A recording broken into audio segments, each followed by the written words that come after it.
All right, Pistons fans, what's going on? It is your boy King. We got Deuce right here. A lot to talk about. We get ready to head into the season. We hit that sweet spot. We got training camp right here. Open practice coming up right around the corner. Plus the big news today with the Damian Lillard trade. We're going to touch on a lot of those topics. First and foremost, I just want to say thank you to everybody who's in here already. I've seen a couple of you guys waiting in the comment section.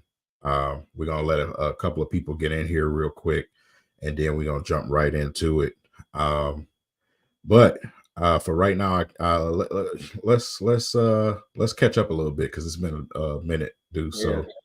So, anything that you want to tell everybody, some upcoming things or, anything. Let's just talk about the buzz for the season, man.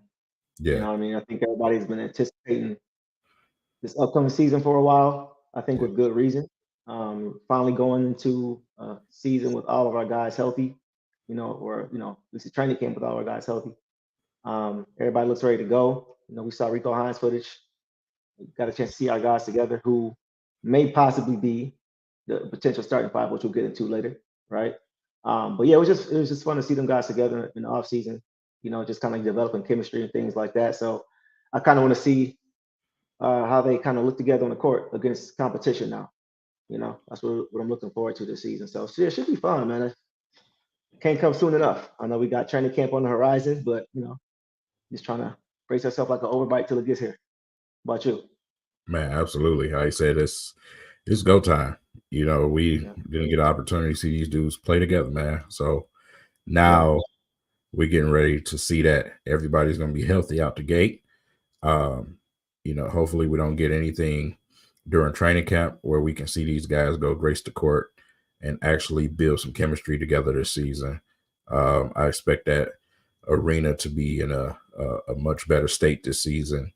Yeah. A lot of people should get excited once they see that what this team is really about, what Troy Weaver is trying to bring to the table. Like I said, we got a SAR, who fits in like a glove, Detroit style player. Yep. It should be fun, man. It should really be fun. Yep. Shout out to a star Thompson, I like to call him. A star. If anybody's going to the open practice, definitely looking forward to seeing you guys there. Tap in with us. Come holler at us if you guys are there. You see us because I'm pretty sure you're gonna be there, right? Because I'm gonna be there. Oh yeah, absolutely, man. If y'all don't know, the open practice is the 15th of October at 2 p.m. That's when the doors open. Scrimmage is at 3. So yeah, look for us. We will be there. Yeah, we'll be there. All right, so, right. It's 37 in here, man. So let's go ahead and get it started with a couple of shout outs. 0-16, Daryl, Marvin, some of the regulars in here right now in the comment section, man. Thank you guys for stopping by. I guess we can go ahead and kick into these topics, man. Deuce, you want to spearhead it, man, and start out with our first one? Man. All right, yeah. So the breaking news of today. Y'all see the ticker. Y'all see what it says. Let me pull it up. Greek dollar is what I like to. Y'all heard it here first. That's the nickname for them. Greek dollar. Dame Lillard traded to the Milwaukee Bucks. I don't think anybody saw this coming. No. If I lived, man, if I'm living in Canada, I am sick right now. I'm salty because we were here just 48 hours ago. Oh, looks like Toronto may be the front runners to go ahead and grab him. And out of nowhere, we get this news. So it's gonna be amazing. This is gonna be amazing, man. This squad is gonna be. It's gonna be tough. They're gonna be tough to beat, man, especially in the East. They're definitely, to me, coming out of the East. They're the best team in the East. I know Boston got Porzingis. I understand that. They lost some key guys too. They lost one of the leaders in Marcus Smart. So I don't really think Boston. They're a threat, but I don't think they'll beat them in a 7-game series. Not with Dame Dollar, because now you got a guy who can close. Like if Giannis is having an off night, if he can't get it going, you got Dame Dollar. He's right there. He's ready and waiting. He's probably, arguably now at this point, the best number 2 in the league. Arguably, right? So at least potentially. So yeah, it's man, it's really caught me off guard. I'm just looking forward to seeing how they mesh together. I want to see the two of them playing together. Giannis is going to have a lot of easy buckets now because the floor is going to be a lot more spread out. With somebody like Dame who's a killer, can get the basket as well as shoot from deep. So it's going to be fun to see, man.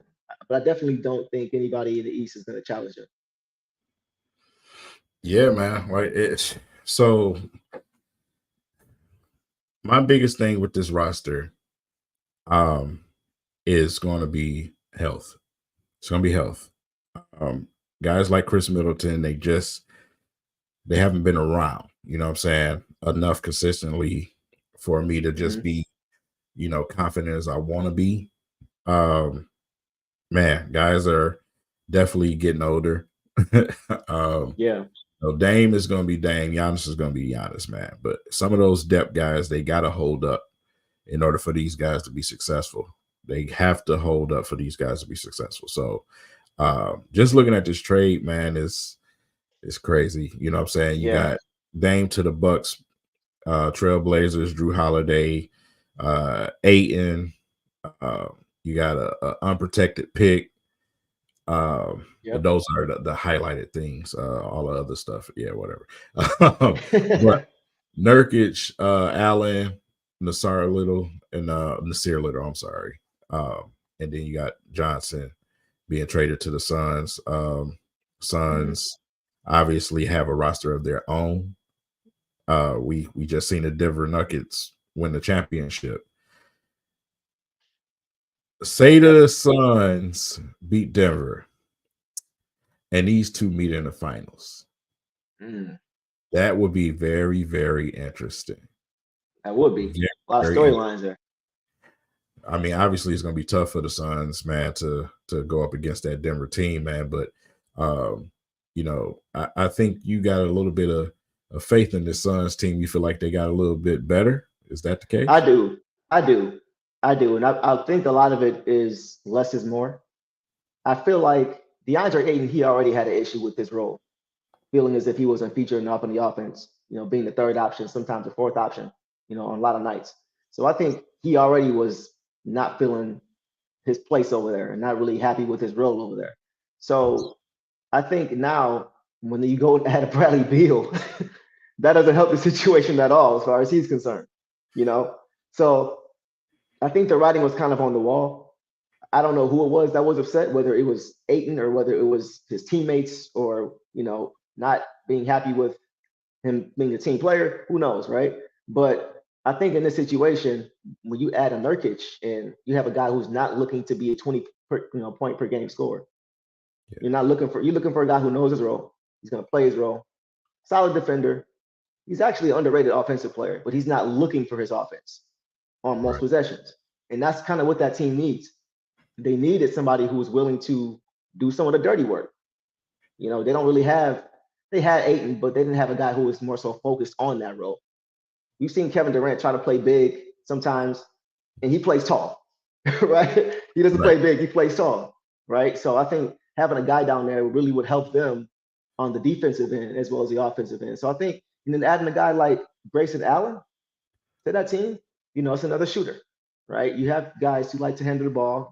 Booker and Beal are probably going to alternate playing point guard, right? So having shooters around them is just going to make the game easier for everybody. So I think they, outside of the Bucks, because of what the Bucks are trying to accomplish in this window, I think the other winner was Phoenix. Man, it's gonna be interesting because, like I said, that West is always gonna be interesting, man. People are retooled teams over there. You never know. Team can come out of anywhere over there, but the champs are the champs. And right now, the odds are that the champs go back to the finals and compete for another ring. So that'll be a heck of a battle between the makeup of those two teams. Be it a guy having, Damian Lillard and the Greek Freak versus, Joker, man, and Murray over there. So that would be fun. That would be a lot of fun. From an NBA business standpoint, that would be pretty dope. Absolutely. I wanted to bring up something real quick, man, before we get off of this topic, man. What's that? Boy out here snitching. Jimmy Buckets is for the What Jimmy do? You're snitching, man. He accused the Bucks of tampering, man. No, I think Jimmy it was just salty. man, but Jimmy just be talking. Yeah, he's salty. Jimmy just salty because he won the game. It's all right, Jimmy. We understand. I'll be mad too. Man, yeah, that's got to be a mad crowd in Miami, man, because I'm pretty sure a lot of those fans just thought it was definitely a done deal. You kept seeing reports coming out where this may be imminent and that, so tough for those Miami fans, man. But hey, better luck next time. Yeah, as long as Jimmy is in Miami, I don't think he's getting back to the finals after this trade. Yeah, I don't see it happening. And I think that's why he's so upset, because I think he understands. He knows that now. That's been the case with Jimmy for a while, man. Stuck on teams. That's just, the Bulls is another team I look at. I seen what DeRozan said about the Bulls. He does, you don't want to agree with the fans or just the NBA crowd in general saying that the Bulls pretty much reached their peak. Well, bro, you reached your peak. I'm sorry. Y'all are not going to be anything or anybody anytime soon. So it's a sucky situation when you see guys like Dame coming over to the Bucks, because that makes everything worse. It's pretty much the Bucks and Boston, and I mean, what I'm saying? You even put Philly in there? I mean, you really can't even put Philly in there. I can't. I have no faith in Philly whatsoever. Yeah, I don't either. Embiid is a wreck over there. Yeah, Embiid is another guy that's stuck. You know what I'm saying? You hate to see it. Obviously, more trades could happen. More things can happen. These type of moves, when these things happen, guys start talking. Guys start talking and saying, "Hey, man, you see what they just did over there? Let's do this. Let's do that. Let's do the Super Friends." I'm not going to sit here and blame the guy who started all of that, but that's another topic. So I'm gonna give it back to you. Are you gonna give it to me on that? Oh, you think you're real slick. It wouldn't be a show if I did. I mean, you know what? I'm not about to do this with you today. We're not about to do this today. We just not gonna do it. But no, I definitely think. I just hope it doesn't become. And I forgot. I can't. Somebody mentioned it in the chat. But I just hope it doesn't turn into a thing of everybody's trying to super team up now. Everybody's trying to just, you know what I mean? Just trying to. I don't want to see that. I don't want to see that. At least not right now. I understand there are a lot of guys who are approaching the twilight of their career and they want to win a ring, right? But I just hope it doesn't come to 3 or 4 or 5 good teams and everybody else is just, a playing team. Yeah, I totally agree. I hated it when it happened, but you know why it happened, and you know who spearheaded that. So, so you just gonna go back to, you know what, bro? You know what? You might have to extend this stream tonight, because I think King is really trying to bait me into this conversation. But that's strike 2. So let's go. No. Let's go to the next topic. So Pistons training camp. We were just talking about that a little earlier. I wanted to ask you, bro, what are you looking for, if anything? What are you keying on? What are you keying in on? What are you focusing on? Any particular player you're looking for? Are you looking for chemistry between 2 guys? What are you looking for this training camp? Obviously, first and foremost is chemistry between 2 guys, Cade and Ivey, man. Looking for that automatically. Every great Pistons team started with a great backcourt. You know what I'm saying? You had Isaiah and Joe, and you had Chauncey and Rip. Mm-hmm. So this is the next wave. This is the baton passing, right? This is where we at right now. Shameless plugging, I don't care. But at the same time, I'm looking at guard battles in general. We're heavy at guard right now. To see who's going to get what spot at the guard position is going to be interesting, man, because we have some lingering players at guard that we didn't expect to still be around, right? At least from a common basketball, average Joe thinking, right, in the basketball sense for this team. Training camp can be interesting. It can be really interesting, man. Monty Williams has decisions to make. along with Troy Weaver on who he wants on his roster going forward. So just because one coach may felt a way about a player doesn't mean the next coach will. Right. So this is going to be an introduction also for Coach Mo, man. You know what I'm saying? So it's going to be interesting to see some of these reports when they come out. But I'm looking for the camp battles in general. That's true. Yeah, that's a good point. That's a good point. Bravo said, I think training camps, I only focus on Ivy because I know what Cade will bring as well as during. I feel that. I feel that. Yeah, I think a lot of people want to see a jump from Ivy. I think mostly on the defensive end is what I'm hearing a lot about. People wanting to see him improve on. That it has been one of his focuses, as far as from what I understand. And I really think that his jumper looks a lot better too, from what we've seen so far. You know, he's not going to be a dead eye shooter, and that's okay. But if he's respectable and making the defense respect him, then that's what we need. So, but I'm surprised that he didn't mention Asar, because that's actually who I'm going to be focused on in training camp, at releasing during training camp. But even at the Pistons practice, I just want to see how much he's handling the ball. I want to see how much he's allowed to handle or push the ball. We already know K's going to be the predominant ball handler, but I just want to see if he's given the opportunity, if given, to push the rock. We saw a little bit of that at Rico Hines when he was pushing the ball, and he moves so gracefully, bro. Like he's such a speedy, electric player. It's kind of like Ivy, but he moves like a gazelle, bro. He just kind of glides across the floor. You know what I mean? His speed and athleticism is uncanny. I just want to see how he looks on the floor with the rest of these guys, and I want to see how much he's allowed to handle the ball and make decisions, at least early on, just to kind of evaluate where he is as far as making reads. One of the reasons I didn't bring up Asar, man, is because he's going to have those rookie moments. Sure. Rico Hines is one thing. You know what I'm saying? It's still just gym ball.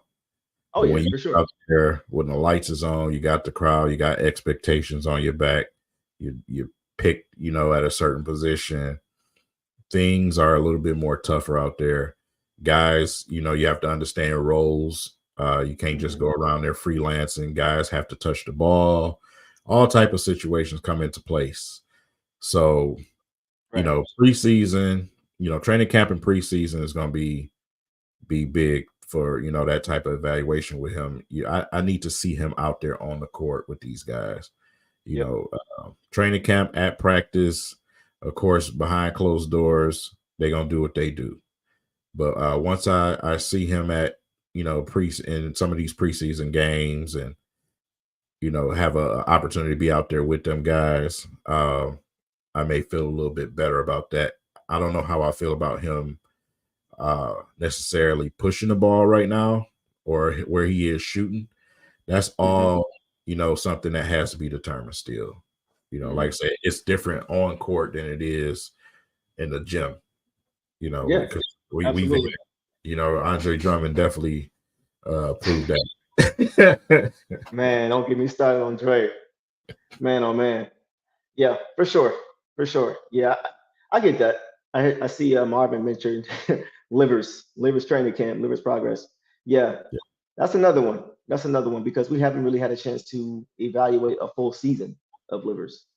Yeah. Because of injury. So that I just want him to get through this season with no injuries. With no major injuries. Yes. Yeah. If he can do it, that'll be a win for him because I think we all know what he can provide. We all know that he's a player that, if given the opportunity, will continue to get better and better and better, right? So if he can stay healthy, I think he could have a pretty important role in this team too. Yeah, I with the liver situation, his position is also flooded too. It is. So he got to bring it. You know what I'm saying? You got to bring it. Will. Yeah. And him just being a player, the type of person that he is, a player that he is. Yeah, it's going to be interesting in training camp, man. Yeah. It's going to be a struggle. It is. I do think we'll get to it, but I do think that a move may be made. Yeah. Possibly before the season, just to kind of clear some of that logjam that we have. But we'll get to that later. But anything else you wanted to add about training camp? No, that's pretty much it, man. I mean, we just got to watch these battles, try to get as much info as we can, see what Yeah, happens. yeah. That takes us to now we talked about this before. Starting five revisited. So a couple weeks ago, right? Maybe Mhm. it's a couple weeks ago, we talked about the starting five. And I think we kind of had a little bit of a different opinion as to who, not too much, but as far as who we thought would be starting.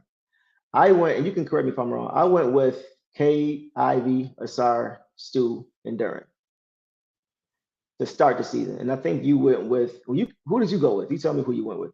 Cade, Ivy, Bojan, Stu, and Duran. Bojan's Stu, and Duran. Okay. So 3 weeks later, how we feeling? And let us know how y'all feeling in the comments. Who should start?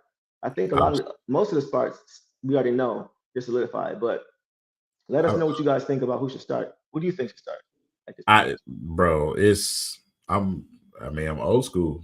You know what I'm saying? It's you got to earn it. I'm not ready to say Asar is going to start, getting that starting lineup right now. I think he's going to have to earn it. He's going to have to show and earn his spot to get in that starting spot. Like, we just haven't seen him play enough basketball. Like, training camp is one thing, but I don't think it's Mhm. going to catapult you to a starting position unless you just unbearably like this dude is like just LeBron esque. You know what I'm saying? Whoa. Hey, it's just What just example. happened? It's just an What just example. oh that's a great Because example. Jordan never would have to, That's one of the anyway. best examples I think you've never used. Go ahead. Uh, yeah. No, but seriously, I just don't think he's going to crack that starting spot simply because of the veterans he got in front of him. What these veterans have done, I think he's going to have to earn that. It's going to have Okay. to be. We cannot hold this guy from starting. You know what I'm saying? But I think that So comes somewhere later on, mid season or something, maybe after a trade. Because Boyan, this is his last half a season. Like, we just know this is his last half a season. So right.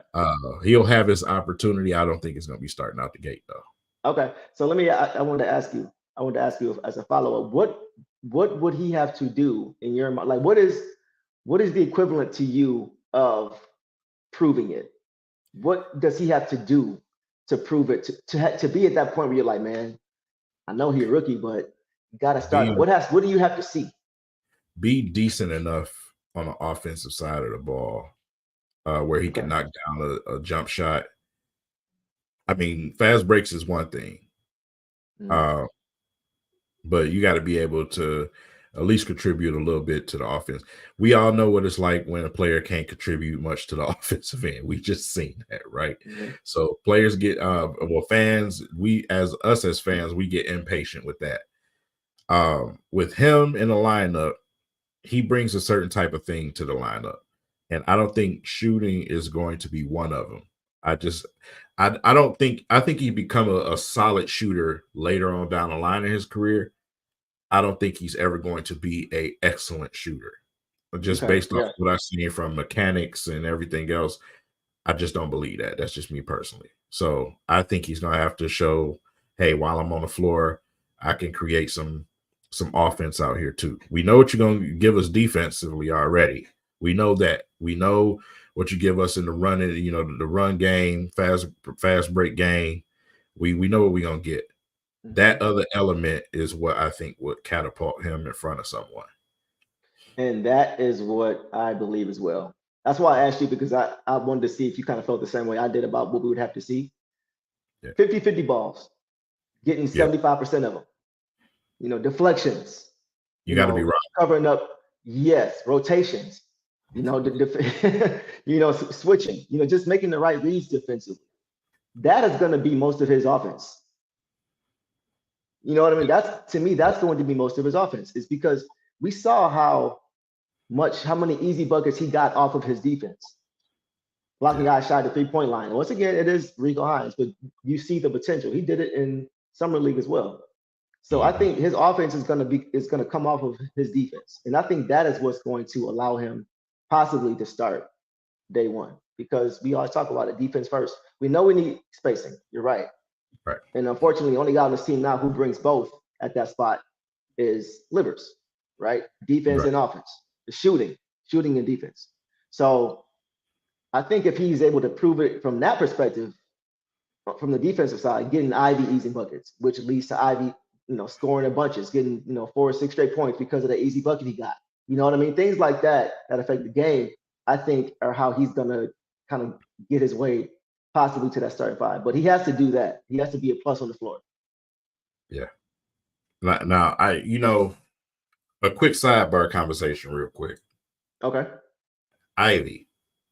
Okay. Why is he not getting as much attention that I feel like he deserves, man? He's not, Cade didn't start getting it until the Olympic thing and everything else, some of the footage out there. They was disrespecting him too. But bro, we talking about a young man that just had identical numbers to Dwayne Wade's rookie season.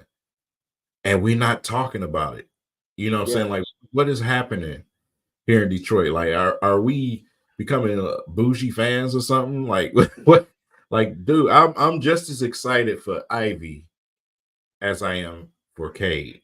For Cade, yeah, me too. You know I don't know, bro. I don't know what it is because he brings to me he has the measurables as a basketball player to get you excited as a fan. Right. He has the athleticism, he has the speed, he's got the ridiculous finishes. He I just don't understand what is happening. He's a highlight reel. And I understand that's not the only thing you want to see, but he's a rookie. As a rookie, seeing the potential, I thought would draw a lot more praise and a lot more buzz. And it just kind of hasn't. I don't know if it's because people were so focused on Cade getting healthy, because I think the biggest thing if we're being completely honest, I think there were at least as many fans who were more excited about seeing Cade in year 2 than those who wanted to see Ivy in year 1.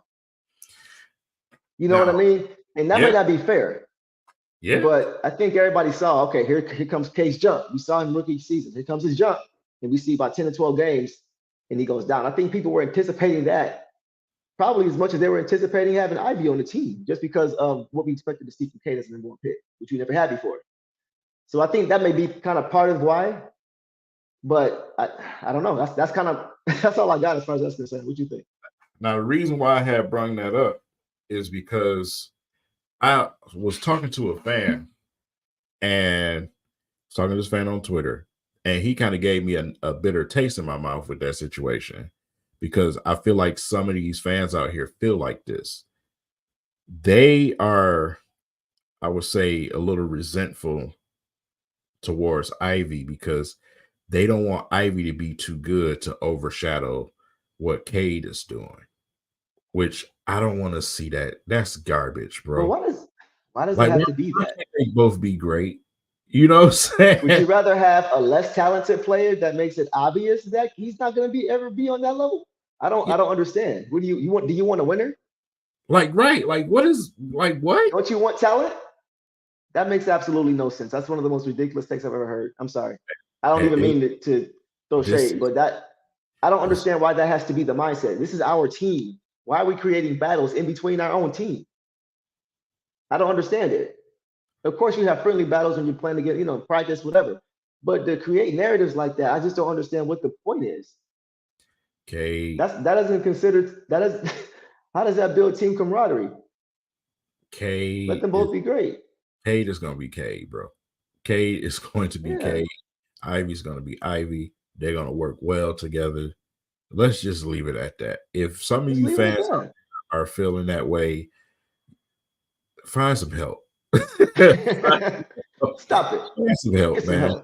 Because some of the stuff I hear, man, is just see posted on social media is just like, do you really think this? You know what I'm saying? Like, are you trolling, or you really feel this way? Are you bored? If so, I understand. But bro, like, come on, man. Go outside. Right. You should.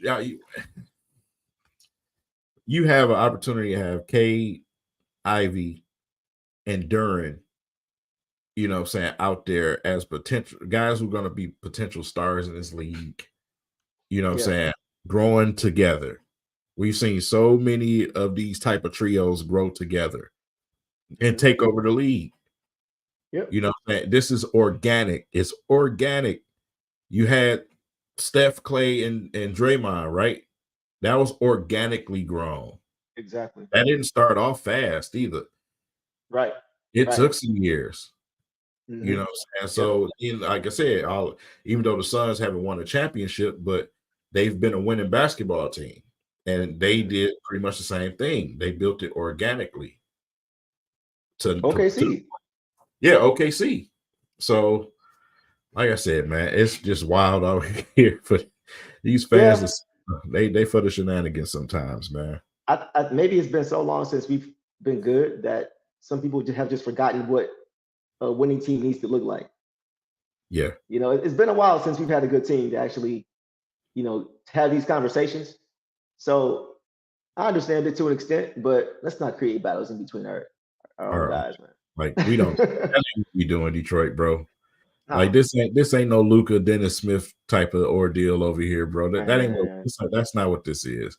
We always had two coexisting guards that were both equally great. Yeah.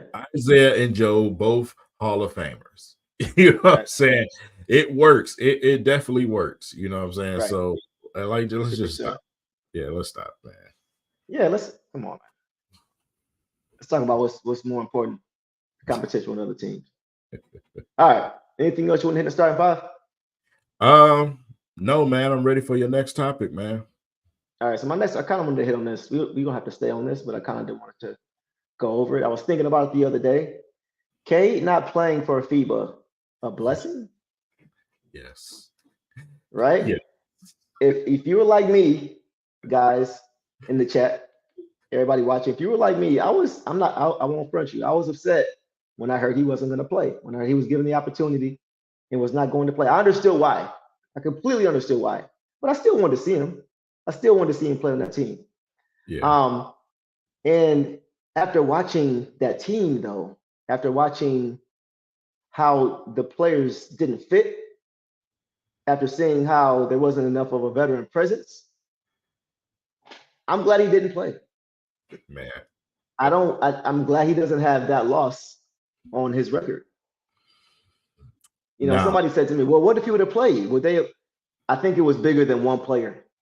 I think it was bigger than one player. I don't know if any one guy could have went there and won. It just was a poorly constructed team, in my opinion. Right. What's your take?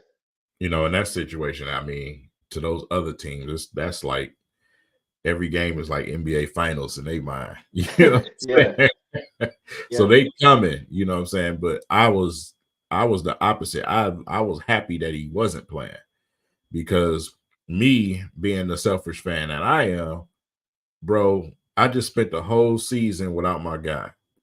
Right. I don't want him playing nowhere else. This is Jersey, bro. Y'all gonna have to wait. I feel it. You know what I'm saying? After you get a couple of, a couple of seasons in, then okay, you can go play with friends. Right now, he's stuck in the house.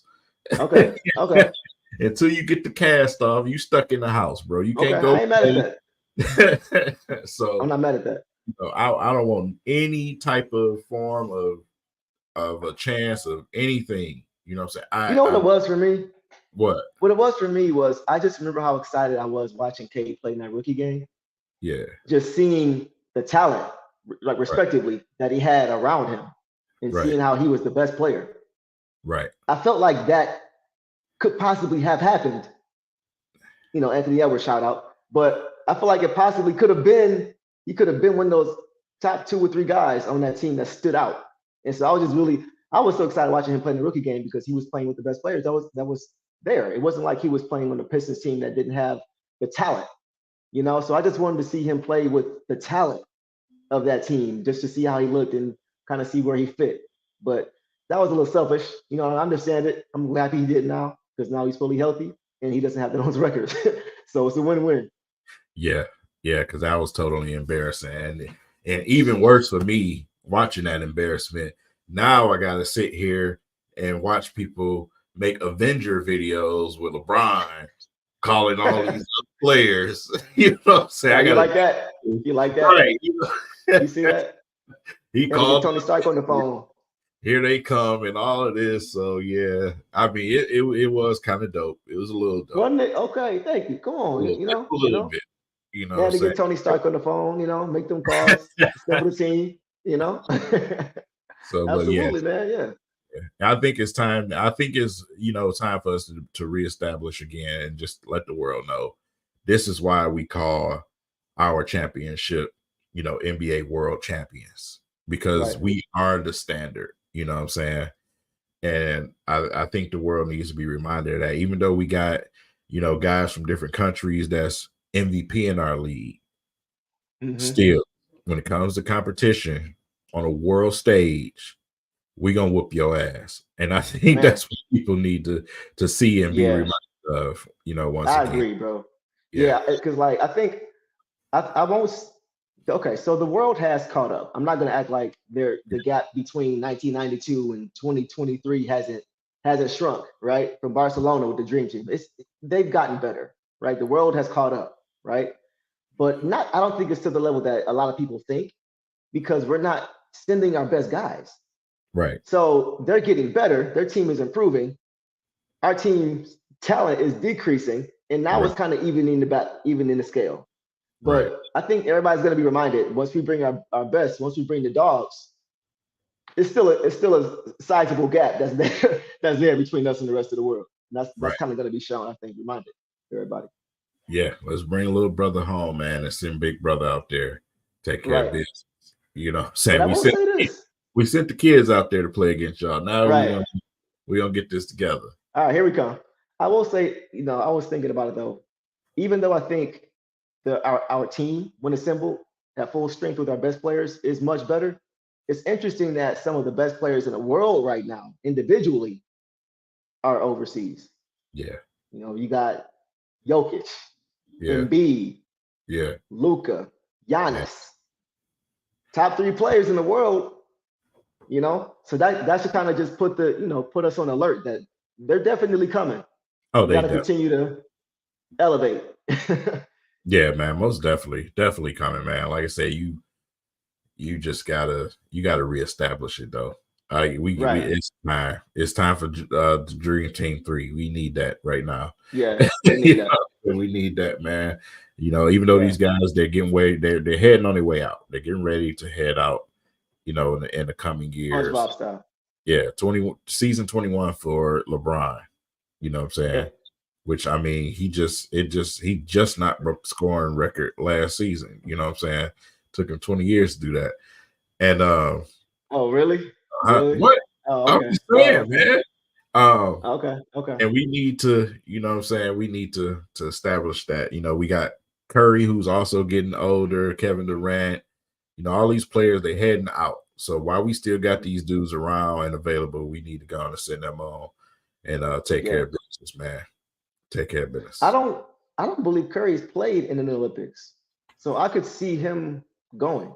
I could definitely see him going because he hasn't had a chance to play. Yeah, it'd be fun to see him and LeBron playing together again. We only seen it in the All-Star game, so yeah, that'd be nice to see for sure. Yeah, man. Okay, let's get to the next thing I want to talk about with you. Will the Pistons make a trade before the season? King, what say you? I say I honestly think they're going to try to relieve some of their positions. Man, it's just Troy. You know what I'm saying? Troy's not a guy that's going to force his hand for no reason. You know what I'm saying? So I think the moves definitely will be sound to fill out the roster the way that he wanted going into the season, the way that him and Mo Williams, that's it, good Lord. Coach Mo. I gotta stop saying that. I call him Coach Mo. That's my name for him. I think the way that they want to, round out this roster, I think that's what we're gonna see going into the season. Because like I said, it's just too many guys at certain positions. And they're gonna have to get that together. Yeah, as you mentioned, training camp is going to be a battle, man. Guys going to Right. be fighting for jobs. I wanted to ask you about this too. I was, I was kind of a side note. I was kind of impressed with Marcus Sasser Yeah. watching I watching that footage out there. He's got What are your to thoughts on? see him in preseason. I Yeah. got to. Like I said, I need to see him in the game situation, man, because even though he had that one game in summer league, at that point in summer league, how much was the competition at Mm-hmm. that? You know what I'm saying? So I need to see him against, because my only thing, I love Sasser's game, but the league is getting so much bigger at Bigger. guard, man. Yeah. And that's my only thing. That's my only question. I want to see him out there on the court in those situations, man, against bigger guards that's lengthy, that can actually get in front of him. You know what I'm Mm-hmm. saying? College, yeah, players, you may be able to get around players like butter, you know what I'm saying? Your step backs Yeah. and everything. In the NBA, they ready for step backs. You Yeah. know what I'm saying? It's a little bit different. So I need to see that first before I can say, okay, I'm comfortable with this pick, because I just don't like short guards no more. Right. Right. Yeah. I definitely feel on that. I think his role, at least on our team, is floor general. Right. He's not going to be a flashy player. He may make a flashy play every now and then, but I think he's somebody who's going to have to make the right play, setting up his teammates, not turning the ball over. The guy that came to mind for me was kind of like a more athletic Kyle Lowry. Mm, Somebody who was a good game man. And think Kyle Lowry in his prime, right? Wasn't super duper athletic, wasn't jumping out the gym. right. He was organizing the offense, setting guys up offensively, didn't turn the ball over a lot, wasn't flashy, made the right play. I think that's kind of undersized guard. I think he was about 6 feet, right? 6 flat. So that's the kind of role I think he would need to carve out for himself if he's going to be effective. Because, like you mentioned, the league is getting bigger, so you got to be smarter. You got to play Yeah. smarter. So yeah, that's kind of what I see for him. As a little side note. That's a great point, because that's actually one of the other things that I wanted to see during summer league, is how is he making decisions, because in college, man, he just went to get it. You know what I'm saying? He never was a high assist guy. So when it comes to the NBA, you need to be able to see the floor, but at the same time, you need to be able to think the floor, Right. because you at that point guard position. That's why I think they're gonna. It was interesting what he said in his press conference about them. I see you. Look, I go through this every stream. I have to acknowledge, I see you. Okay. Shout out. By the way, Marvin, I saw your comment. Yeah. I saw it after the fact, but yeah, we on the same page with Kyle Lowry. Go ahead, bro. Yeah. He has to be able to distribute that ball at a high level if he's going to be in that role. I'll say that. Yep. In his press conference, he was talking about being a guy playing off the ball, Right. which allows him to just have a killer instinct to score. You know what I'm saying? And which I think that's where he flourishes a little bit more, me personally, because like I said, I've never seen him as a passing type of guy. Right. You know what I'm saying? So if you're gonna run the court, you need to be able to be a floor general in general. You know what I'm Right. saying? So Exactly. to be able to Yeah. find guys, you got to be able to understand how to make these other players successful. You're gonna have guys like possibly like Asar that needs you to, cater to him and feed him in certain situations while he's cutting lanes and everything like that. So you got to be able to do all of those things. So chemistry is something that I'm gonna be looking for with the younger guys too, before Right. we hit to the season. I agree, and I think if you play him up off guard, you better have another big guard in there with him, because Yeah. you got to look at the defensive side of the ball. I don't want them to be too small defensively too. So that's Right. kind of why I don't know how I feel about him in that role. I mean, if like you say, you go Monte with him. Monte can definitely set him up offensively, right? Getting the ball where he likes it when he needs it. But on the other side of the ball, how is it going to look? So that's the only thing I worry about. I agree with you. I think that was the thought coming in. I just wonder about how it looks defensively with Right. kind of a small lineup in that backcourt. Right. Right. So it's gonna be interesting to see, man, because like I said, this point before the season, it's going to answer a couple of questions. A couple of Yeah, questions. The season is totally different from training camp preseason, but for right now, it's going to answer a couple of questions. Some of the things that I want to see before I'm comfortable saying, okay, this guy fits with what we're trying to do. You know what I'm saying? hmm So we'll see what Troy Weaver is putting together. right. Man, Yeah. trades before the season, though. Who do you think potentially gets traded? We all know who numero uno is. Who's another player that you can potentially see Um, getting put in or in a package or right. Maybe Alec Burks, right? Because we're so guard heavy right now. right? If you wanted to go with that, let's just say Sasser is establishing himself. If you wanted to go with that kind of small lineup, you could put Sasser at the 2 and let Monty run the 1, and then you got that. So I don't know if Alec Burks has a role next season with this team because we have so many guys who are interchangeable. I could see you look at I don't know. There's a lot of different things you look at, and it's going to be interesting. But I'm not sure. But I think my first guy is Alec Burks. I don't see where he really fits. I mean, unless you're going to run a ten man lineup rotation, I don't see how he carves out a role for himself. I mean, he does give you offense, but I think we have guys who can do that, especially looking at Asar, because Asar could probably slide to the 2 at times and play the 2 and guard the 2. You know what I mean? So I don't know if there's really a role for him next season. I think he's another market type of situation where I mean at this point in the season, if he gets traded before the season, it's going to have to be the right deal. You know what I'm hmm saying? Me personally, I honestly feel like he's going to be another one of those mid-season dudes. You know what hmm I'm saying? Get traded to a contender, along with Right. somebody like like Boyan. Yep. You know what I'm saying? So, like I said, just for what he offers and his age, I think they better suited to trade him to a contender somewhere mid-season. Like at Yeah. the beginning of the season, it would have to be a really, really good deal for Troy to pull that trigger for Burks Yeah. because he wants those shooters around Cade and Ivy out there. So it had to be Right. a right deal. Right. Don't mention he's on the last year of his deal, so that would Yes. be appealing.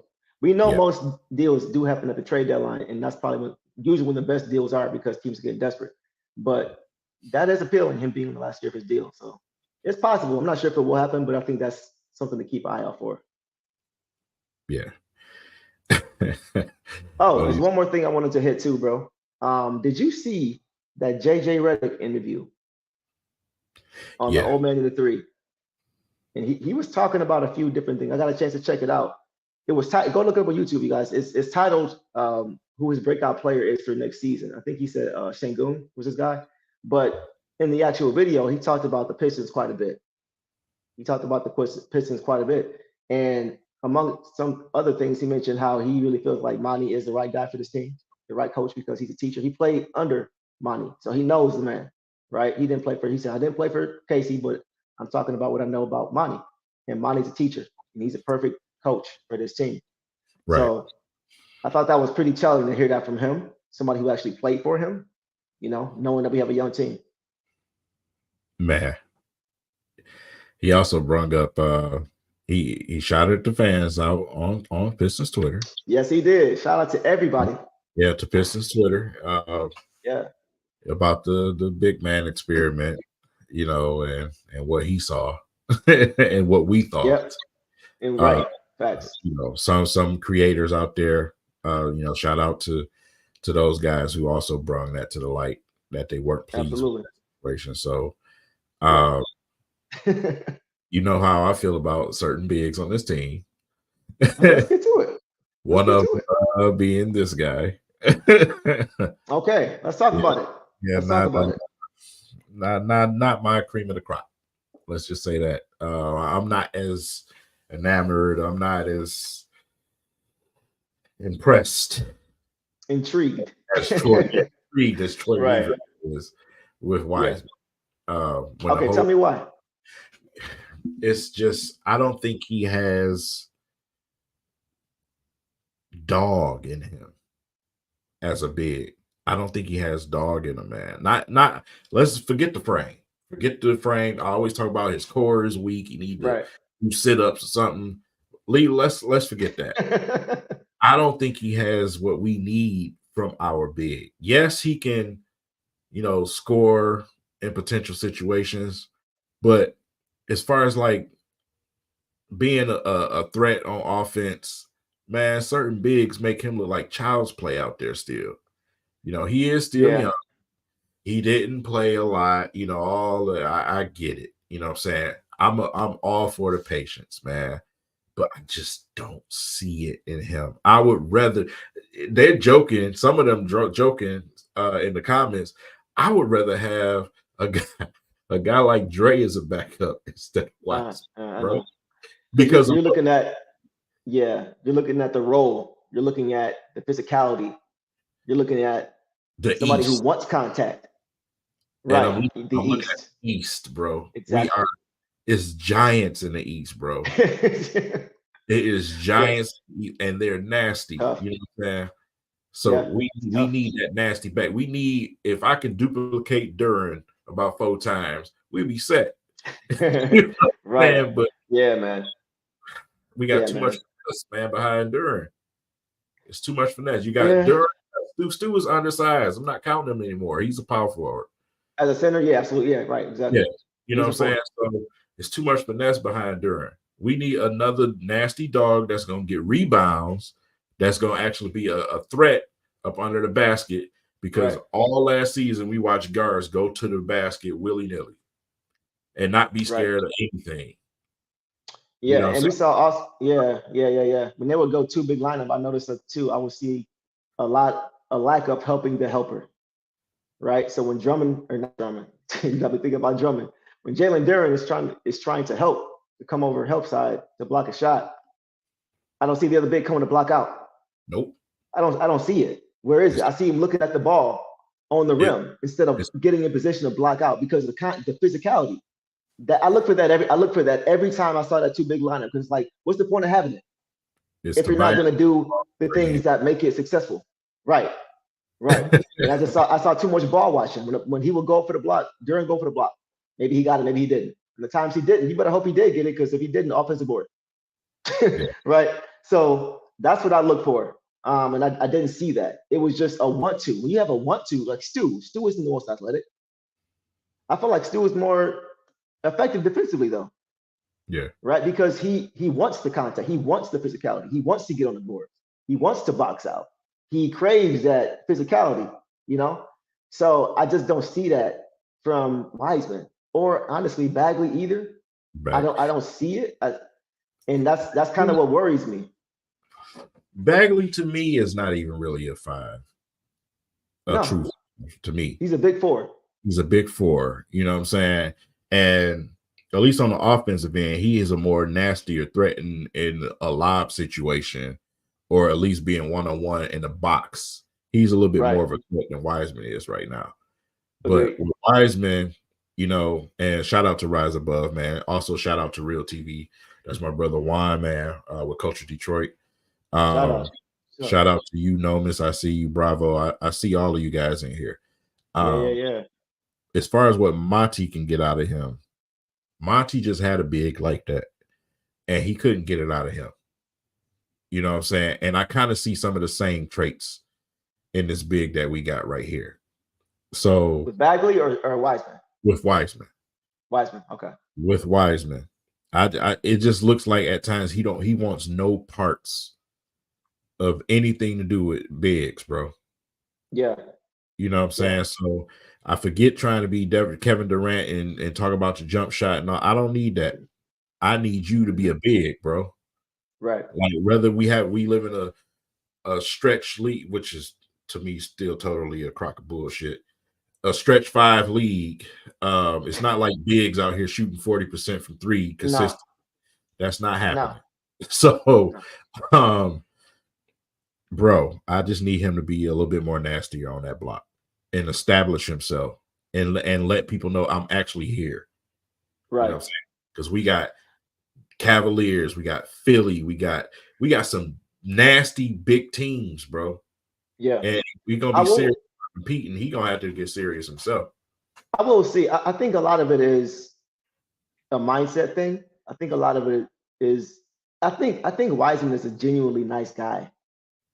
Yeah. You know, and sometimes when you're that way, it's hard to flip the switch all the way to the other side. Yeah. Some guys are capable of it, but it's harder for other guys. I did see, and I know it was just a sample size. We were watching Summer League.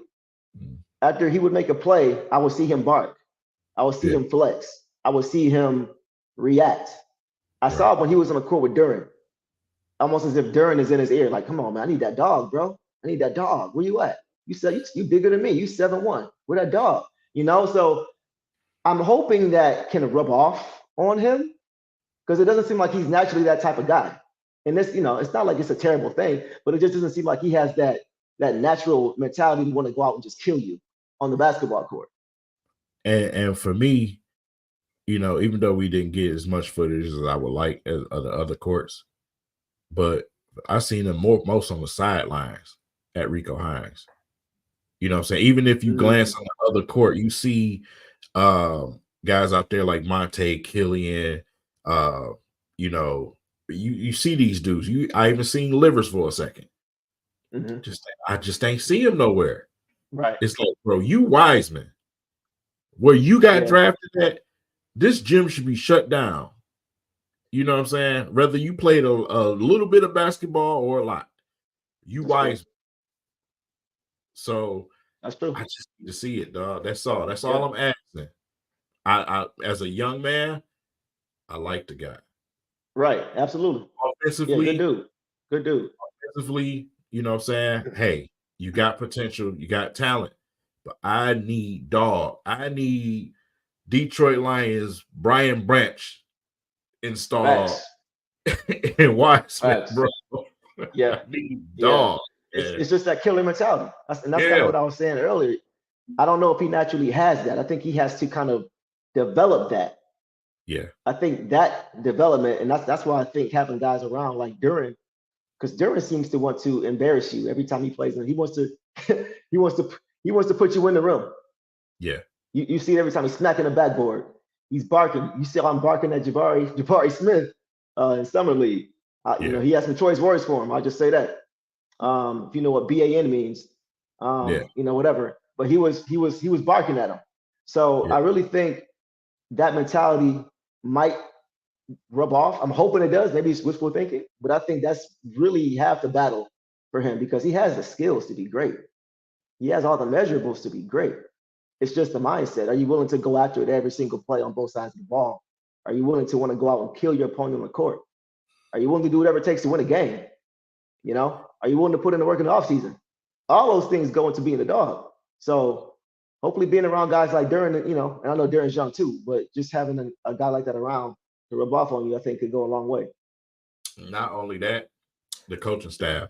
I like this staff a lot better. The face of this, the way that they reface this coaching staff. I like what we have as far as assistants on that bench over there. We'll see how that takes hold too. Because I was not a fan of Dwayne Casey's staff whatsoever.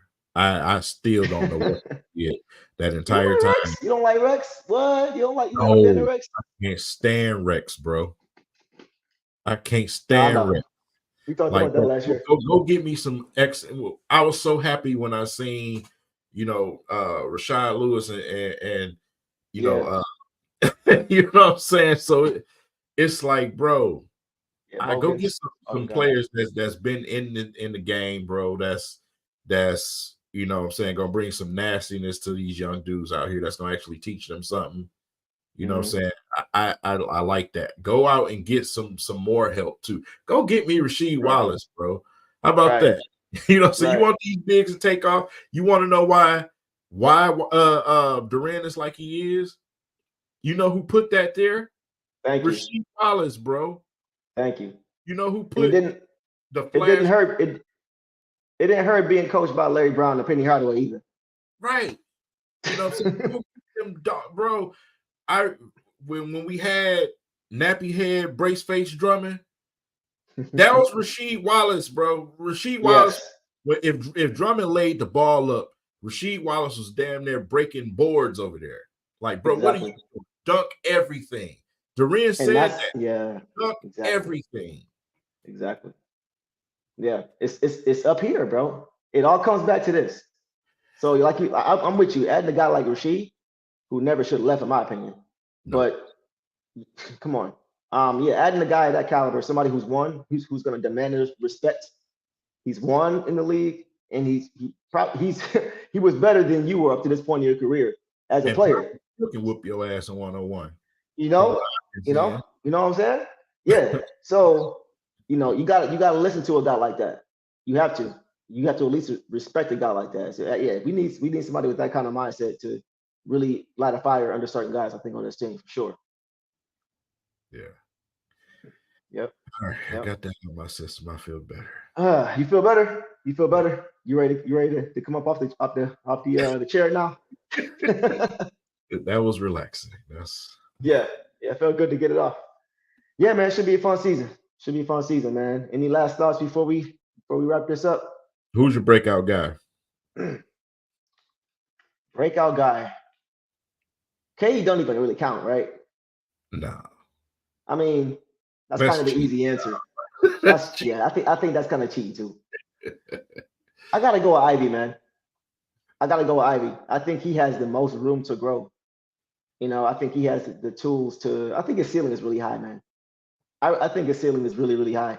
I think there are some things he needs to work on. Defensive reads, defensive side of the ball. I think there's a few things he can work on to get better. A little, discipline as well. Things that are gonna come with time. But I think his three ball and his jumper overall is going to surprise a lot of people. I think for some reason there's this narrative that he's just not a good shooter. I don't know why that is, but it's kind of always been the case. Maybe it's just such an emphasis on his athleticism that they think he It's can't shoot. not. It's not that he can't shoot. Coming out of college, for me personally, recruiting myself in Purdue, it was his decision making. It wasn't his shooting. The deciding when to shoot. Right. You know what I'm saying? So I think that's it. My breakout player is Zay. It's Isaiah. That's my breakout player. Yep. That's my breakout player. Stu is my guy to be the breakout guy this year. I think. Tell me why. Simply because he's going to solidify the fact that he can knock down that shot, but at the same time, that worker in Stu, you know what I'm saying? The resilience. You tell me I can't do something, the attitude for Jamaican, man. You know what I'm saying? Yeah. So you got some similar blood running through us. I know how we think. Facts. And man, he has that dog in his chest. You know what I'm saying? So that ticker is definitely made of steel in his chest. So I think he's going to prove to a lot of people like, hey, listen, man, I'm here. You know what I'm saying? I'm knock down that shot, be able to, do a little bit more in the post, but at the same time, I think he's gonna prove a lot of people wrong, man. That was saying that he pretty much reached his ceiling already. You still got Gilbert Arenas having nightmares at night. Yeah. After he had to check him. Gilbert Arenas is a fool, man. Fool, man. When he was talking about LeBron and the Team USA, man, he had me crying, man. I'm sure he did. Else, man. I saw Rise Above made a good point about Ivy as a catch and shoot 3-pointer, 85th percentile. Yeah, and we saw it. The thing is, we didn't get to see him as a catch and shoot 3-pointer shooter a lot last year because the ball was in his hands. Right? We all expected the ball to be in Cade's hands last year, but he got hurt. So Ivy was the ball was in his hands, and so we didn't get a chance to see him off ball as much. So I definitely think he's going to surprise a lot of people with a shot. But I'm with you with Stu too. I really think Stu knows who he is, And I think he's beginning to understand more and more who he's going to be. You know, he's going to be that glue guy. He's going to be that enforcer, but not just an enforcer. I think he's going to surprise a lot of people as he continues to get better. I think he's going to work on his game. I think every offseason he's probably going to work on something different. Work on something different. Improve this. Improve his shot. Improve his defense. You know, I think improve his vision. I think every year he's going to improve something. And so I see why you feel that way. I think Stu's going to have a big year too. Yeah. I man, let me go on and answer Bravo question. Listen, man, FGB. FGB. You know what that stands for, Bravo? That's easy. FGB. Yeah. Period, man. Yeah. No, they're gonna get that one. They're gonna get that one. Yeah, it's gonna be interesting. Sure. It is. It is, man. Yeah. We here, man. We here. We here. It's time. Looking forward to seeing y'all, everybody. This upcoming season. You know, we plan to be at a lot of games this year. Yeah. A lot of content, you know, we're working on for you guys and just making this a fun season. Side note, I have another Detroit Pistons record that's coming out soon. Inspired by Ashton, A.B.H. Ashton Trent himself, called Why They Sleep. While they sleep, we working. That's the name of the next song. So stay tuned for that as well. It should be coming out right on time for the season. Also, for you Pistons fans, be able to get an early jump. Look for us. I'm gonna say us to also be working with the Detroit Pistons. And you know, last year it was called Rare Access. This year they're going in a different direction with the name, but it's pretty much going to be the same program. So you're going to see our faces interviewing some real important people in the organization. So look forward to that for working with them this season as well. So make sure, you know, when that becomes available, you're going to have an opportunity for the early bird passes. Make sure you guys get that pass, man, because we'll be able to ask difficult questions that some of you guys want to ask. Exactly. Yeah, we're looking forward to that. You guys ask a lot of good questions. So we want to get it out there. So yeah, stay locked for sure. It's going to be a lot of fun getting to talk to, you know, certain people and just kind of getting inside scoop. So it should be cool. Yeah. It's going to be fun, man. I can't wait. Yeah. Any last thoughts? Oh, wait a minute. Hold on. Y'all didn't talk about Magruder. He's a Warrior. The Warriors right now are a retirement home. I don't know what they're doing over there, man. Didn't they get Rudy Gay too? He's still in the league? They got Rudy Gay. Rudy Gay is 173 years old, still playing. This gotta be his 80th season in the league, bro. Like he been around since Penny was playing, I feel like. Yeah, bro. Like retire already, man. Like yeah. I don't. Wow. Retire, Corey. And it's funny because like Rudy Gay, he's not even like ring chasing. He's just kind of just in the league. He's just chilling. He's just in the league, just playing. Bro, just on the bench, just chatting. I got front row to every game. You know what I'm saying? At this point, you a mega fan. At this point. Oh man, that's tragic, man. Oh my God. But yeah, Magruder to the Warriors. Yeah, it's Corey. It's time, bro. It's been time for like 5 years, bro. It's been time since you left San Antonio, bro. Come on. Oh boy. But yeah, Magruder. Remember that whole thing with Clay saying he probably was mad that he was gonna be out the league in a couple of years. Yeah. Now you gotta face him in the locker room. Right. So that should be interesting. Right. What do you even say? What do you even say when you see him? Oh, I didn't mean that. Stop. Yeah, right. It's cap. There's nothing you can say. Right. What do you say? You know. So that should be interesting. I'm looking forward to hearing about that 10 for 10. That is an old team over there. It's an old team, bro.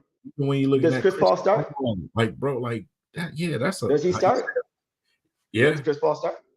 Nah, I don't know about that. What you gonna play him off the ball? Because he gotta have the ball. He could be Marcus Sasson. Huh? He could be Marcus Sasson. Man, nah, bro. That guy, I don't know what they gonna. That's gonna be interesting. Yeah, he's definitely the backup point guard. in my Because think eyes, about it, yeah. Because if you start him, okay, that means you're putting Steph off the ball, off which he the could do, ball. no problem, You're right. right? Um, okay, so that means Clay at the 3, and then Yeah. you have Wiggins DJ, at the 4, Dre at the 5. hey, that's some Is old that dude, is man. that's a small team? Yeah, it's That's a a that small team, don't work no more in this league, bro. right? Everybody Okay, big. And then so do even you though they're small, they not fast as they used to be. right? They're not. So yeah, I don't know what they do. They got 6 starters at 5 spots. If you want to go big, what is okay, you put Drake at the 4, Looney at the 5. Does that mean you put Clay on the bench? Or do you put Wiggins on the bench? It's either way, it's gonna cause it's just not a natural fit. So I'm not really sure how that's gonna work. I Wow, don't see it. that We saw roster. what happened in the playoffs last year when they played the Lakers. They got abused because they weren't big enough. So now they got smaller. Somebody, man, So I somebody. don't know what they do. Yeah, they because like I said, last year, obviously they just didn't have no depth on that roster. Like some of the way the makeup of some of these teams is wild. Come Bro, on, Marvin is a fool, bro. oldest, Otis Thorpe. I haven't come heard that name in about 17, 18 years. bro. First of all, if anybody name is Ex-Piston. Otis, right? If anybody name is Otis, they old automatically. If I hear Otis, I'm thinking Temptations. Yeah, I'm going way back. Otis Thorpe, man. Yeah, Ex-Piston Otis Thorpe. that's an interesting roster over there. Very It interesting. is. It is. Before we go, we got to talk about the arch enemy, Houston. Houston. I was thinking about that, bro. Okay, so I'll start it off with this. The storylines are crazy. I mean, between Asar and Amin, I'm looking at even the coaches, how kind of even it is. You got 2 coaches who are well-respected coaches, very smart coaches, right? Very well-respected around the league. Both of them been in the finals. Both of them didn't win. It doesn't get any more level than that from that perspective. So it's a lot of narratives with these 2 teams. You got Cade, you got Jalen Green. Now you got Ivy, and I saw Ivy and Jabari Smith kind of barking a little bit last year too, Yeah. when Ivy was pretty much playing, by himself.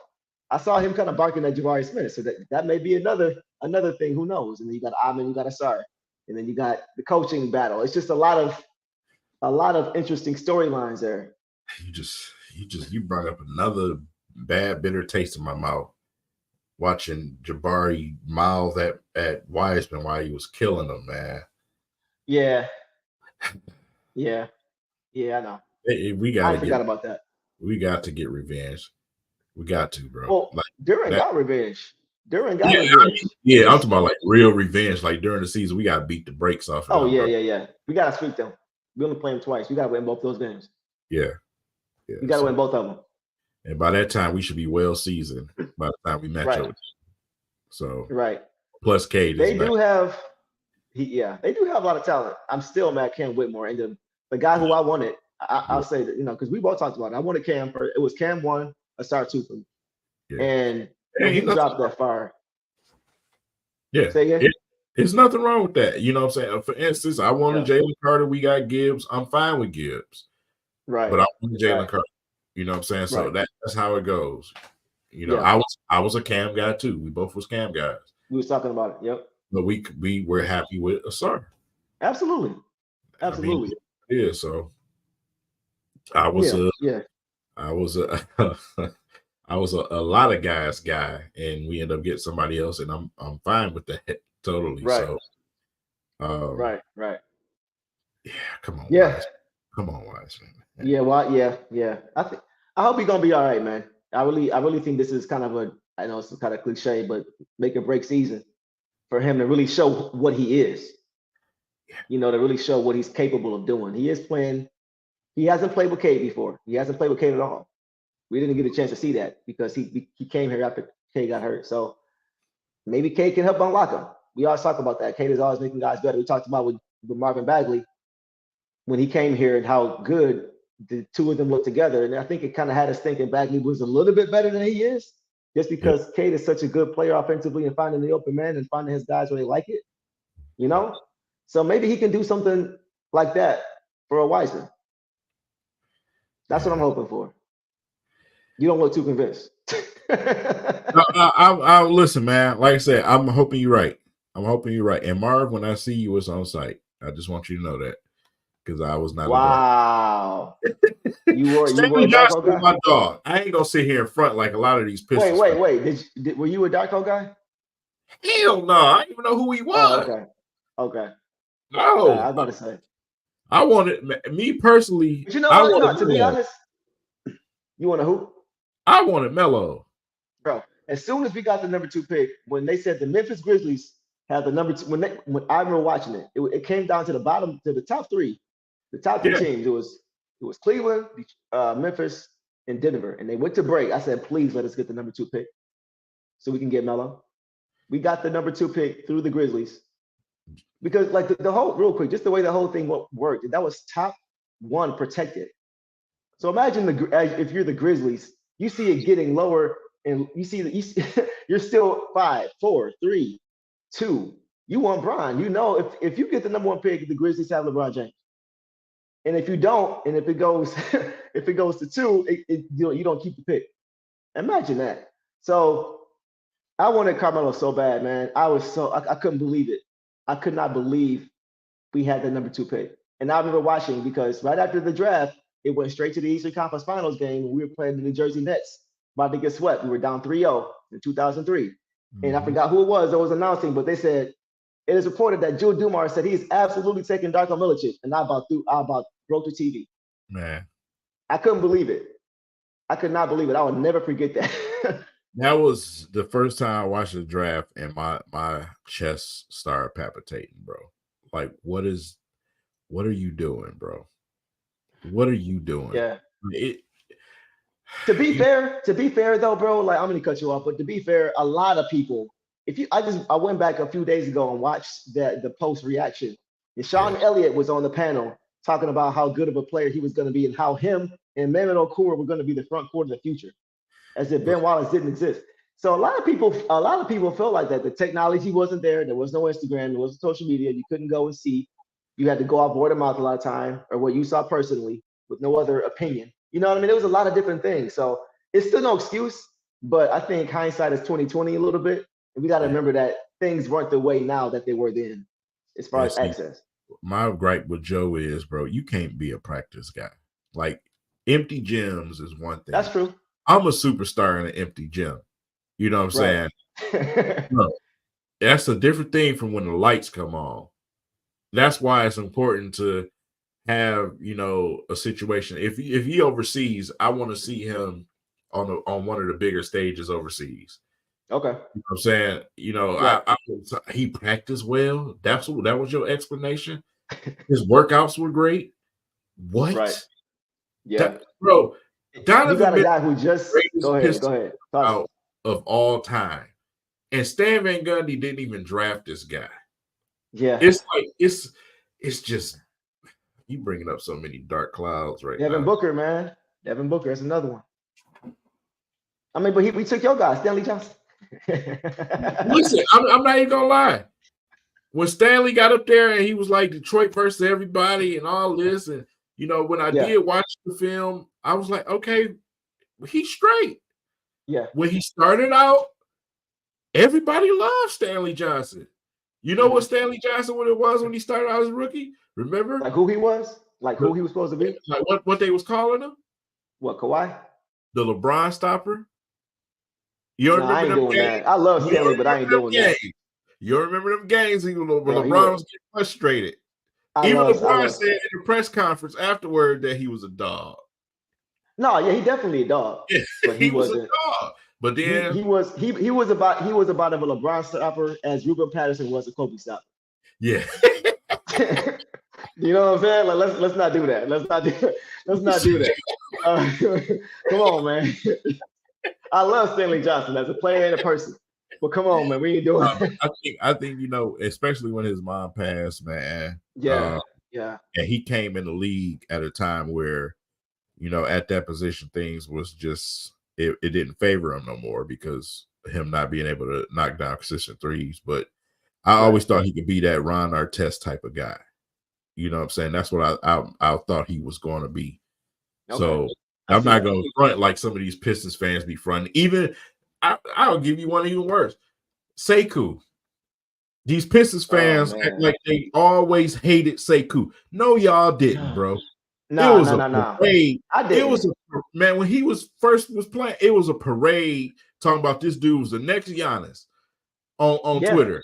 I vividly remember that. And then they be acting like, oh, like they done forgot or something. Like y'all gotta stop.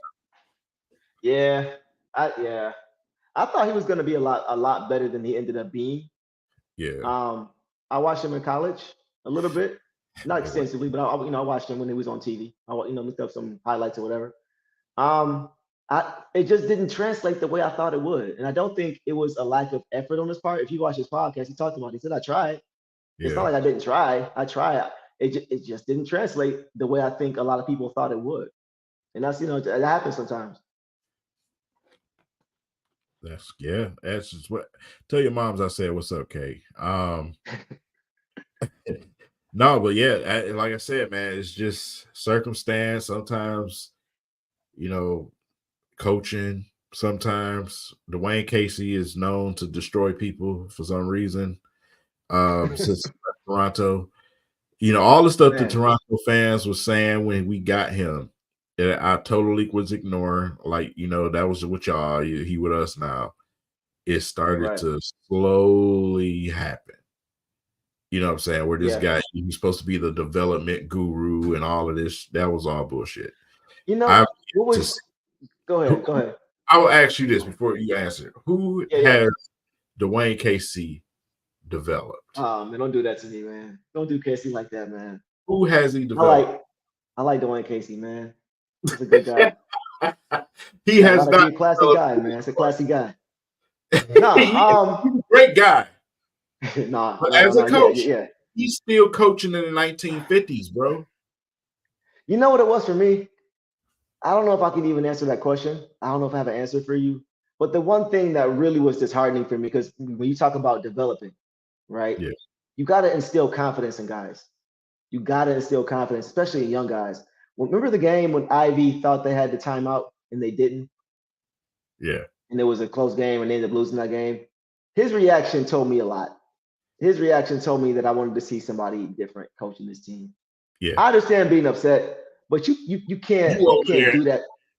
Yeah, and looking at him with disgust. Like, of course, like they grown men, they're not babies, they're not gonna get pampered. But you gotta instill confidence in guys, man. Like he's gonna be in a lot of late game situations. You wanna instill confidence. Like, all right, next game, let's move on. Put it back here and move on. But to do that, to me, it just kind of sent the wrong message. And I think that's kind of what, for me, at least in my mind, was kind of, even though we already knew that it was kind of the beginning of the end, that kind of solidified it for me that I didn't think he'd be back after last season. Organic Lindo, I think he had a part to play mentally and Sadiq, but I think what broke Sadiq Bey's jump shot was John Beilein. Me, honestly. When John Beilein started messing with his jump shot.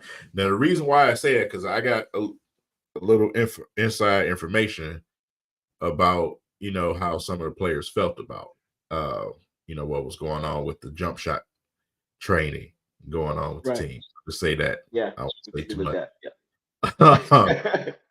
They weren't pleased. I'll just say that.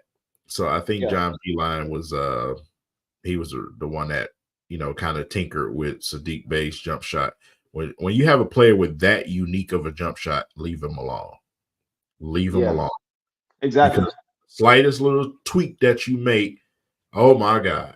You know what I'm saying? So you got to leave players like that alone. When you, for instance, in this league, we've seen guys like Sean Marion. You know what I'm saying? You leave that alone. Look at Halliburton. Yeah, right. You leave that alone. You don't mess with that. Yeah.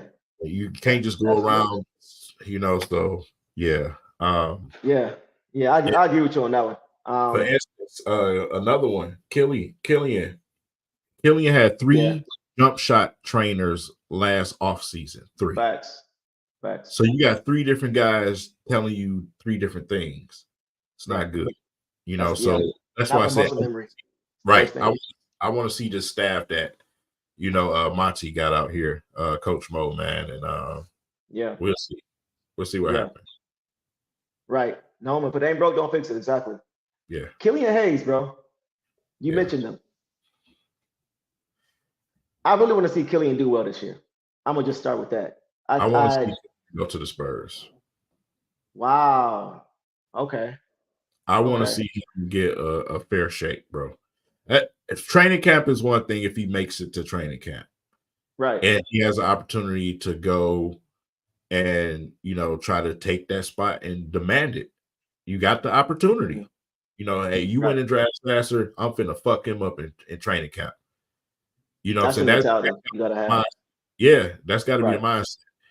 But if you ain't gonna keep him, send him somewhere where he can play with a coach and a coach that's going to take him to a place where he needs to be. We talk about Popovich. He values play. We talk Tony Parker. Tony Parker was not a legit jump shot shooter when he came into this league. No, not at all. You know what I'm saying? So a guy like Popovich could find somewhere for that type of game. Then you of course you got big fella over there.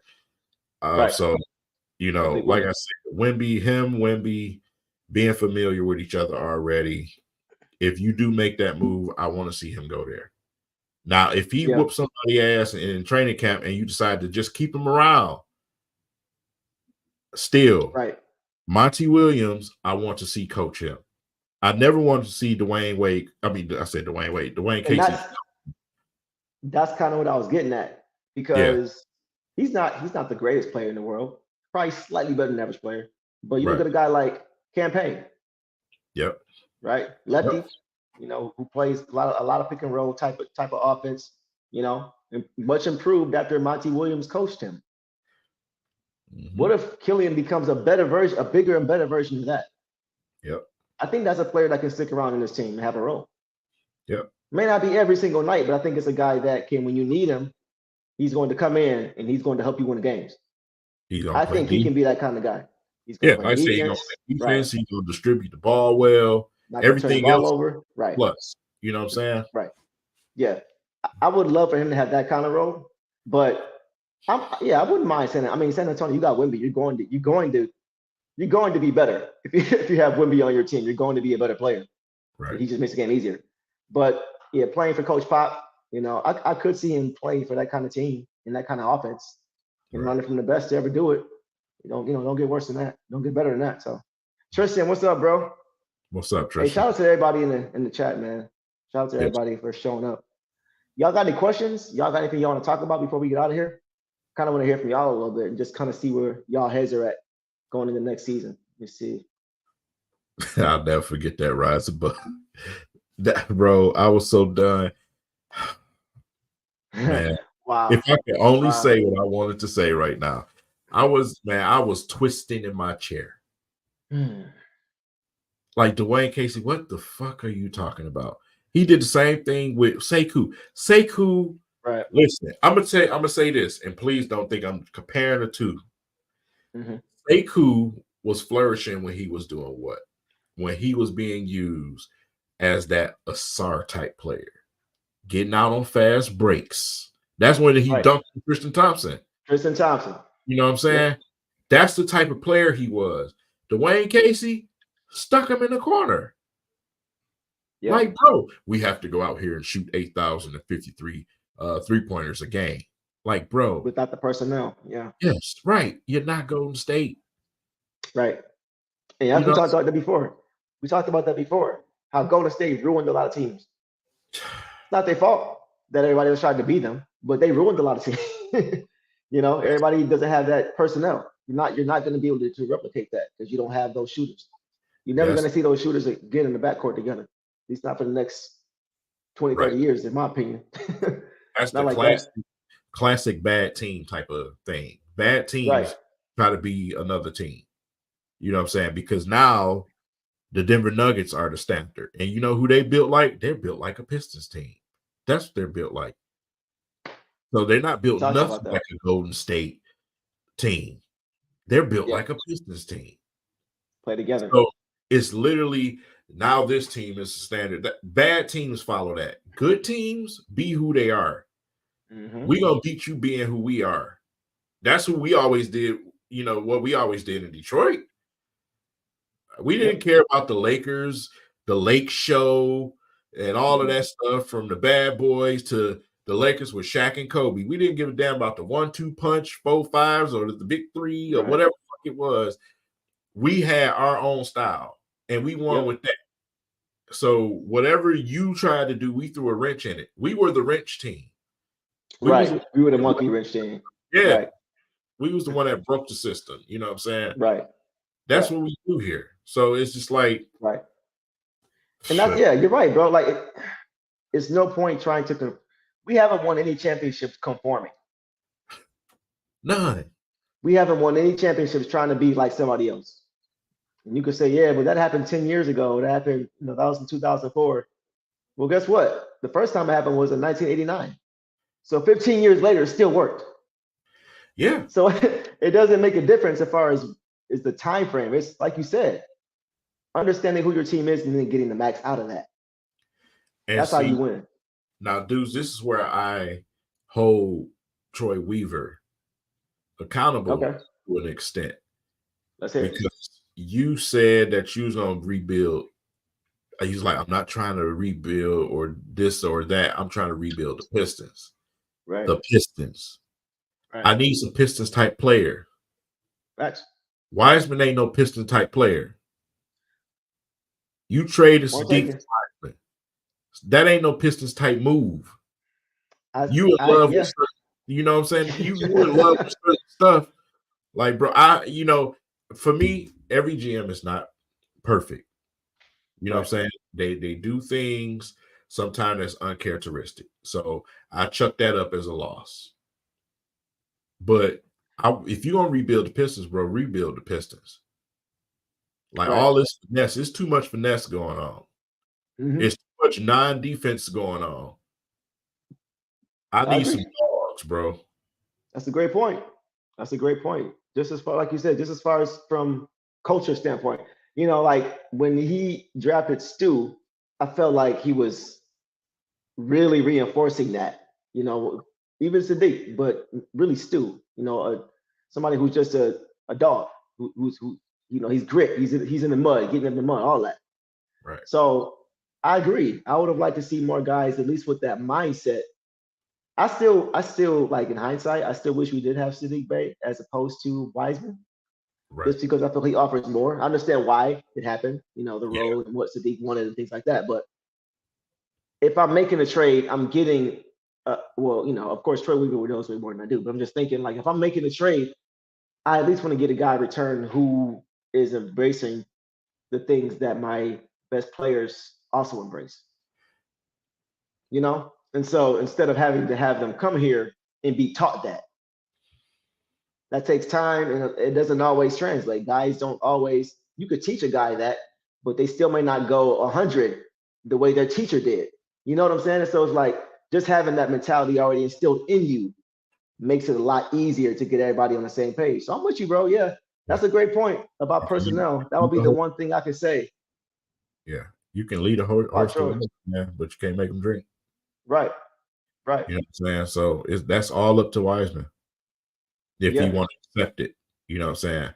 One thing with athletes, you have to be able to accept certain things. So if he can accept the fact and say, hey man, you're not playing strong enough, you're not showing us enough strength. We need a little bit more out of you. Hopefully someone is even talking to him about that. You know what I'm saying? So like I said, I just hope he is successful this season. I mean, just because from a fan standpoint, I want to see Wiseman take the next step. Because like I said, I got to be consistent.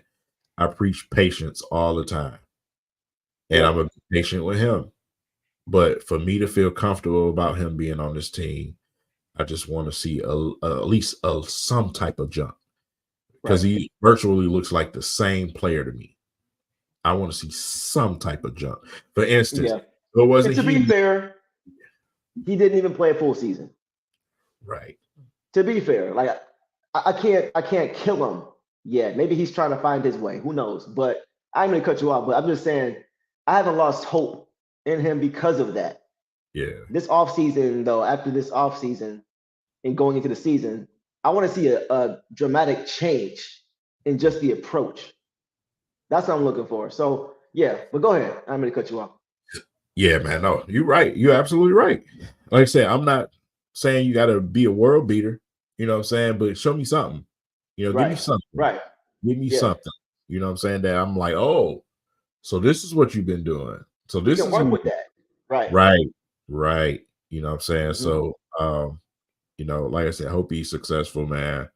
And I hope we get off to a good start with these young guys, man, and they find them roles and glue together and Right. play. Just play. Like Yeah. it. Just go out and hoop. Man, go out and hoop, bro. Go out and have fun, man. This is the Yeah. year to see where y'all at. Finally, Right. because we never had that Right. opportunity. Yeah. I wonder. I hope these guys too are communicating off the court about basketball. Right. You know, like just for example, not to go too far back, but Isaiah and Joe D, when they used to play against MJ, they used to spend hours on the phone trying to figure out how they're gonna beat him Man. into 3, 4, 5 o'clock in the morning. Man. How we gonna beat this dude, man? What can we do? Jordan rules. You know, Yep. I hope these guys are really committed, and I believe they are. And I just really hope they they have that same type of hunger, like to where they're always talking about how can we get better? I What was can we do? How encouraged. can we stop this? You know, that kind of thing. I was encouraged, like when we seen them at like they met up at the Boston game. You know what I'm saying? That type of stuff. Even though Yeah, ain't exactly. no more, I like that type of stuff. You know, with Yep. young dudes. Y'all sit together and see what it takes to win. You know what I'm saying? Y'all Exactly. sit there, y'all come together, y'all brainstorm and say, hey, this is who we got in our conference this season. This is what we need to do. This is what we need to focus on. You know, that type of stuff. Communicate, man. Right. Don't, you know what I'm saying? Man, I can't say it enough. Be a team. Yeah. Detroit Pistons basketball is team basketball. Be a team, bro. Don't shit on your teammates. Go out there and try to, you know, get the best out of each other. But at the same time, have each other back, bro. Facts. You know what I'm saying? So that's what it I was is. about to say Cade and Durden. So yeah, that chemistry is dope. Yeah. Cade, you can see it. You can see Yeah. Durden respects Cade, and you can see Cade respects Durden. When there was a clip of Cade talking to Steve Kerr when they had finished up, you know, all the runs when they were playing the select team was playing the actual team, and you could see Durden was sitting to his left, and he was talking to Steve Kerr, and he said, "Yeah, we trying to get it together," and he pointed to Durden like, "We trying to get it together." So like, you can see that they have a tight relationship. I think they both realize how much they can benefit the other playing together on the court. I think Cade realizes how much better or how much easier Durden can make the game look for him and vice versa.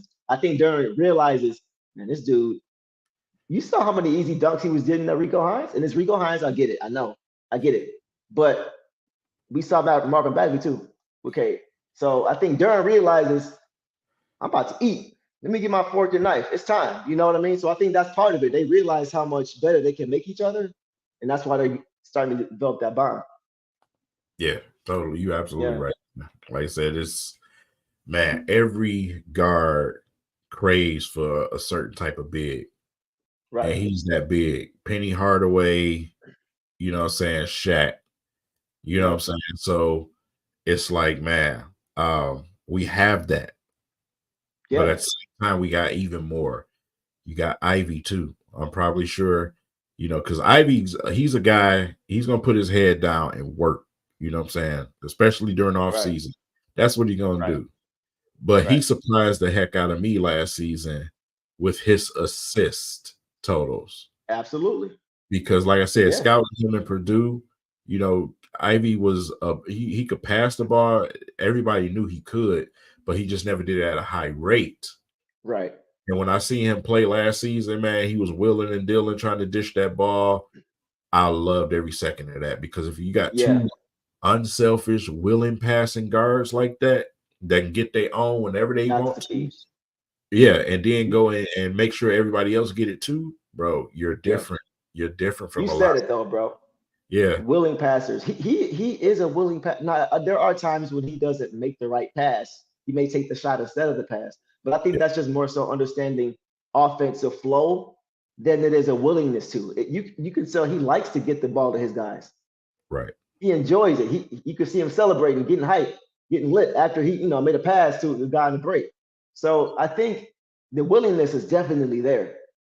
I think in college he didn't have the talent around him to give him the confidence to be able to pass them guys the ball, you know.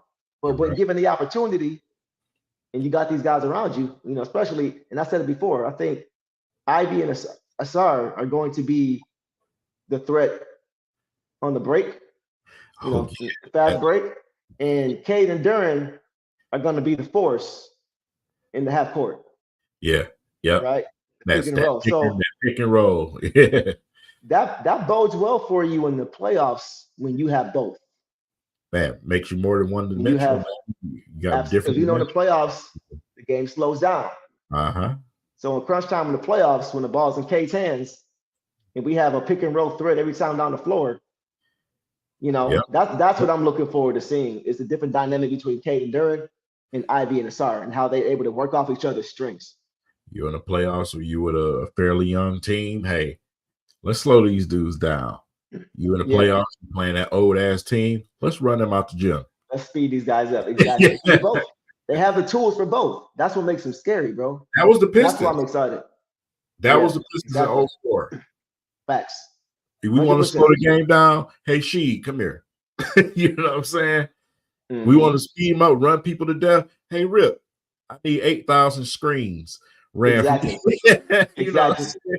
Right. That versatility is totally different. It makes you Absolutely. separate you from a lot of teams, man. Yeah. That team is Yeah, so good. I yeah, remember watching, there were times when they would have Tay bring the ball up and they would run Chauncey and rip off the screens. yep, Yeah. Crazy.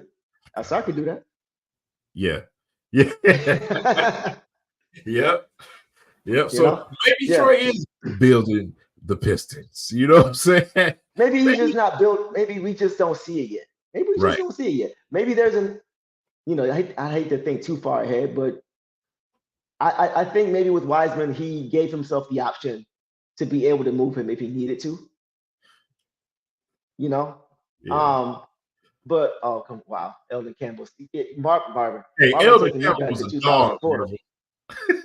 bro. He was the only guy I saw that was able to Yep, prevent double coverage on Shaq. yep, He yep, was major because yep, of how big he was. He would play him straight up. yep. He played him straight up, Guys like him, Corliss Williams, those type of dudes, man, man. gotta appreciate, bro. Gotta appreciate those guys. And that was a deep team. Mehmet Okur, Mike James, Lindsey Hunter. I mean, 1 to 10, 11, 12, we were deep. The dog squad, man. Them Pit dudes was Bulls. vicious, bro. Pit Vicious, Bulls. Yeah. man. I remember And watching real quick when they played Milwaukee in that first series, yeah, that finals run. yeah, Back-to-back plays, they were turning the guys over at half court. dog. Couldn't I even get just to half court. Deuce, I just watched the other day.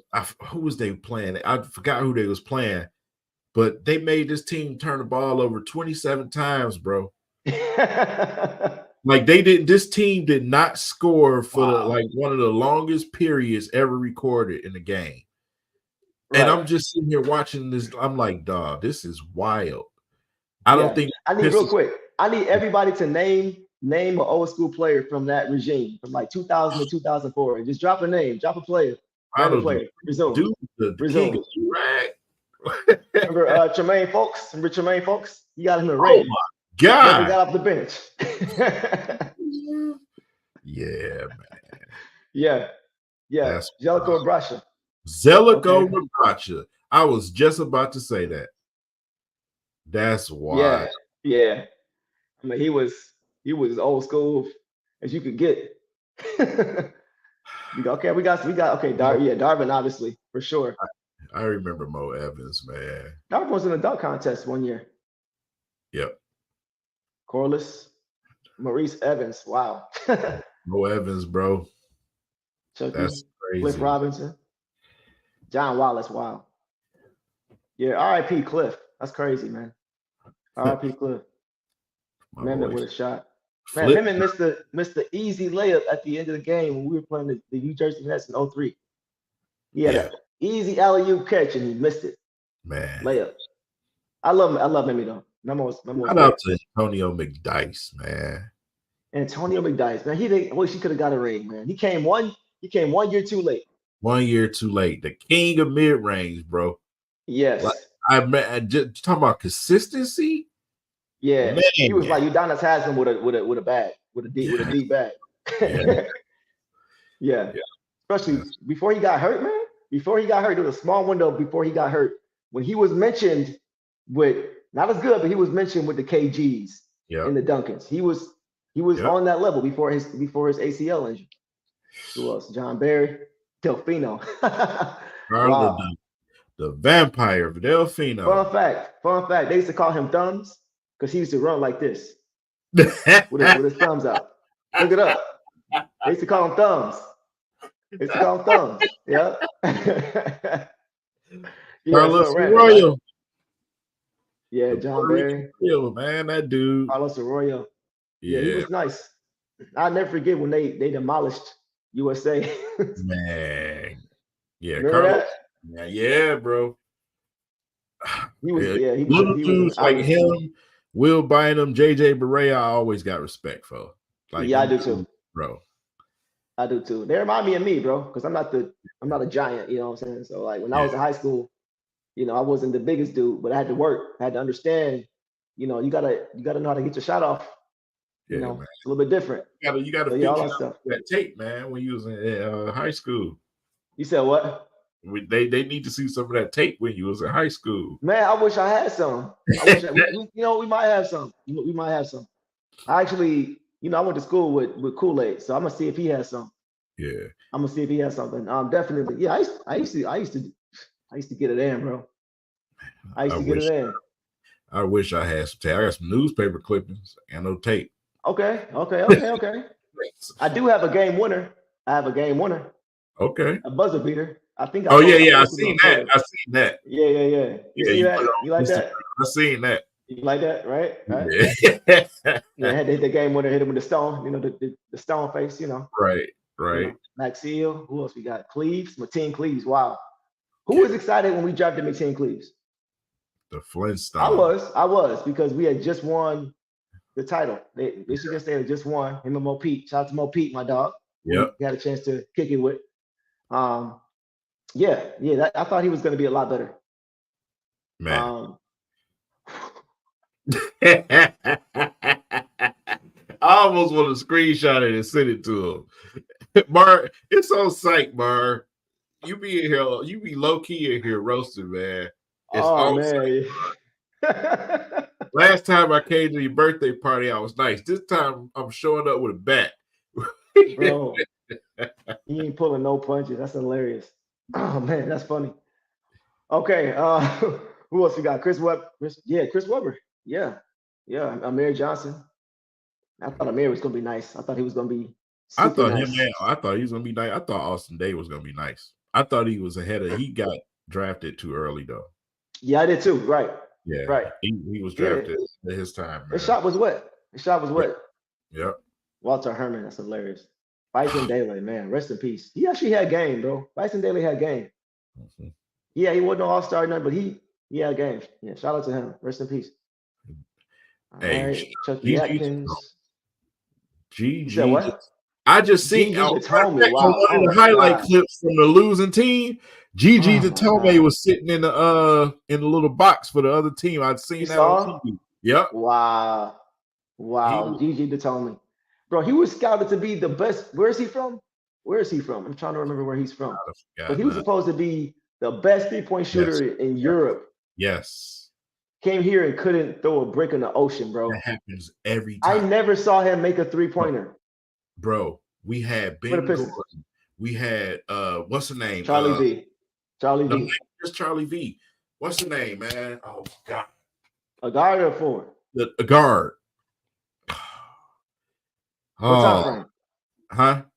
What time It frame? Like what was year? I think he was he here. I think he was here early in the Drummond era. Oh, guard in the Drummond era? I think his name. Come on, y'all. Not Ben Gordon. Calderon? Huh? I'm on point guard or shooting guard? Point guard, shooting guard. Shooting guard. From Shooting guard? Stucky? no. Oh my god, man. Dark Who you talking skin, about? bald head. Dark skin, but Tony Delk? No. Tony Delk was here. Short, kind of, like a little, like he's short, kind of a little bit slimmer than Kyle Lowry, but kind of built that way. Jody Meeks, Will man. Bynum? Jody. Oh, you should have said shooting. Okay, shooting. You didn't say Yeah, I shooting was guard. say Okay. shooting guard, Okay. man. Okay. Jody Meeks. So yeah. Yeah. Like, all these dudes were shooting the lights out before they got here, and they got here and Yeah. nothing. You're right. Yeah, Ben Gordon. I see why you said Ben Gordon. Yeah, for sure. But Joe Harris better not be next, bro. You better come. Wow. R.I.P. Malik Sealy. That's a throwback right there. Crazy. Malik Sealy, Yeah. Remember Tarico White? I thought Tarico White, bro. When I seen him dunk, Tarico White. Wow. Yeah, he was crazy. Crazy hops, man. Bro, I saw a highlight of him. It was him and John Wall among other guys. John Wall was looking regular with his dunks after Tarico White, bro. That dude had crazy nuts, man. To me, he had like Levine-ish type of bounce, like Zach Levine type of bounce. Man, he was crazy. And Tony Mitchell had hops too, man. You just couldn't. Tony Mitchell, he had crazy. Yeah, he was more of a modern day Darvin Ham. Yeah, but Darvin was better, obviously. Yeah. Lloyd Vaught. Sheesh. Names out there. Somebody on, man. So y'all on Google, man. Y'all need to stop. Yeah, y'all on Google. Some of these names, bro. Come on, man. Eric Montrose. These names. Sean Elliott, Bro, we had 300-pound Jameer Nelson. Jameer Nelson, lineman when we had him, bro. Yes, bro. Yeah, Jameer. Yeah. Hubert Davis. Wow. Hey, Hubert Davis was a three-point champion. Three-point champion. Unfortunately, T-Mac had to come here when we had some young bulls, bro. But T-Mac was he was still nice. He was like old man Logan. Like he was old, but he was still like getting buckets. He was still going crazy. He was giving LeBron the work. Come on, man. You done? That's what we doing, bro. I love T. You gonna make me do it. I love T-Mac. But come on, man. Come on, man. What? I don't even think he played in that game. He played like 5 minutes. Man. But no, you know what's funny? LeBron was giving T-Mac work in T-Mac prime. You think he was? What make you think that? I'll send you the game. You know I was a huge T-Mac fan, right?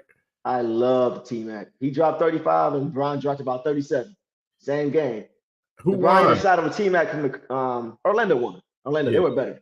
I know what game you talking about. That's why I say who won. You know. No, yeah, he won. Yeah, they won. Stats are cute sometimes, but sometimes about winning. No, I'm just saying he gave him that work. You were saying T-Mac gave him that work. I'm not saying no. He gave him that work. T-Mac was being nice that game. He was being nice. He wasn't being nice. He wasn't being nice. He wasn't being nice. No, but yeah. T-Mac. There. Not to get too far off topic, but there was a time, a very very small window of time where I feel like T-Mac was better than Kobe. Oh hell yeah, Kobe would tell you all was better. Yeah. Kobe said that was the most difficult person to play against in his life, bro. T-Mac was playing against Kobe with 2 or 3 inches on him. Exactly. Yeah. Like looking in the mirror, and what you're looking at in the mirror is bigger than you. This dude will walk up and just pull up in your face, bro. What you gonna do against that, man? Can't do that. Yeah. Injuries screwed up a lot of good basketball. It did, bro. It did. Wow, guys, I hold them up. Them Penny and Derrick Rose, I hold to a certain standard, bro. Yeah. Okay. Let me ask you our base question. Not to get too far off, but best player to never win because they got hurt. Derrick Rose. You think Derrick Rose is best? It's a couple guys. You got Grant Hill.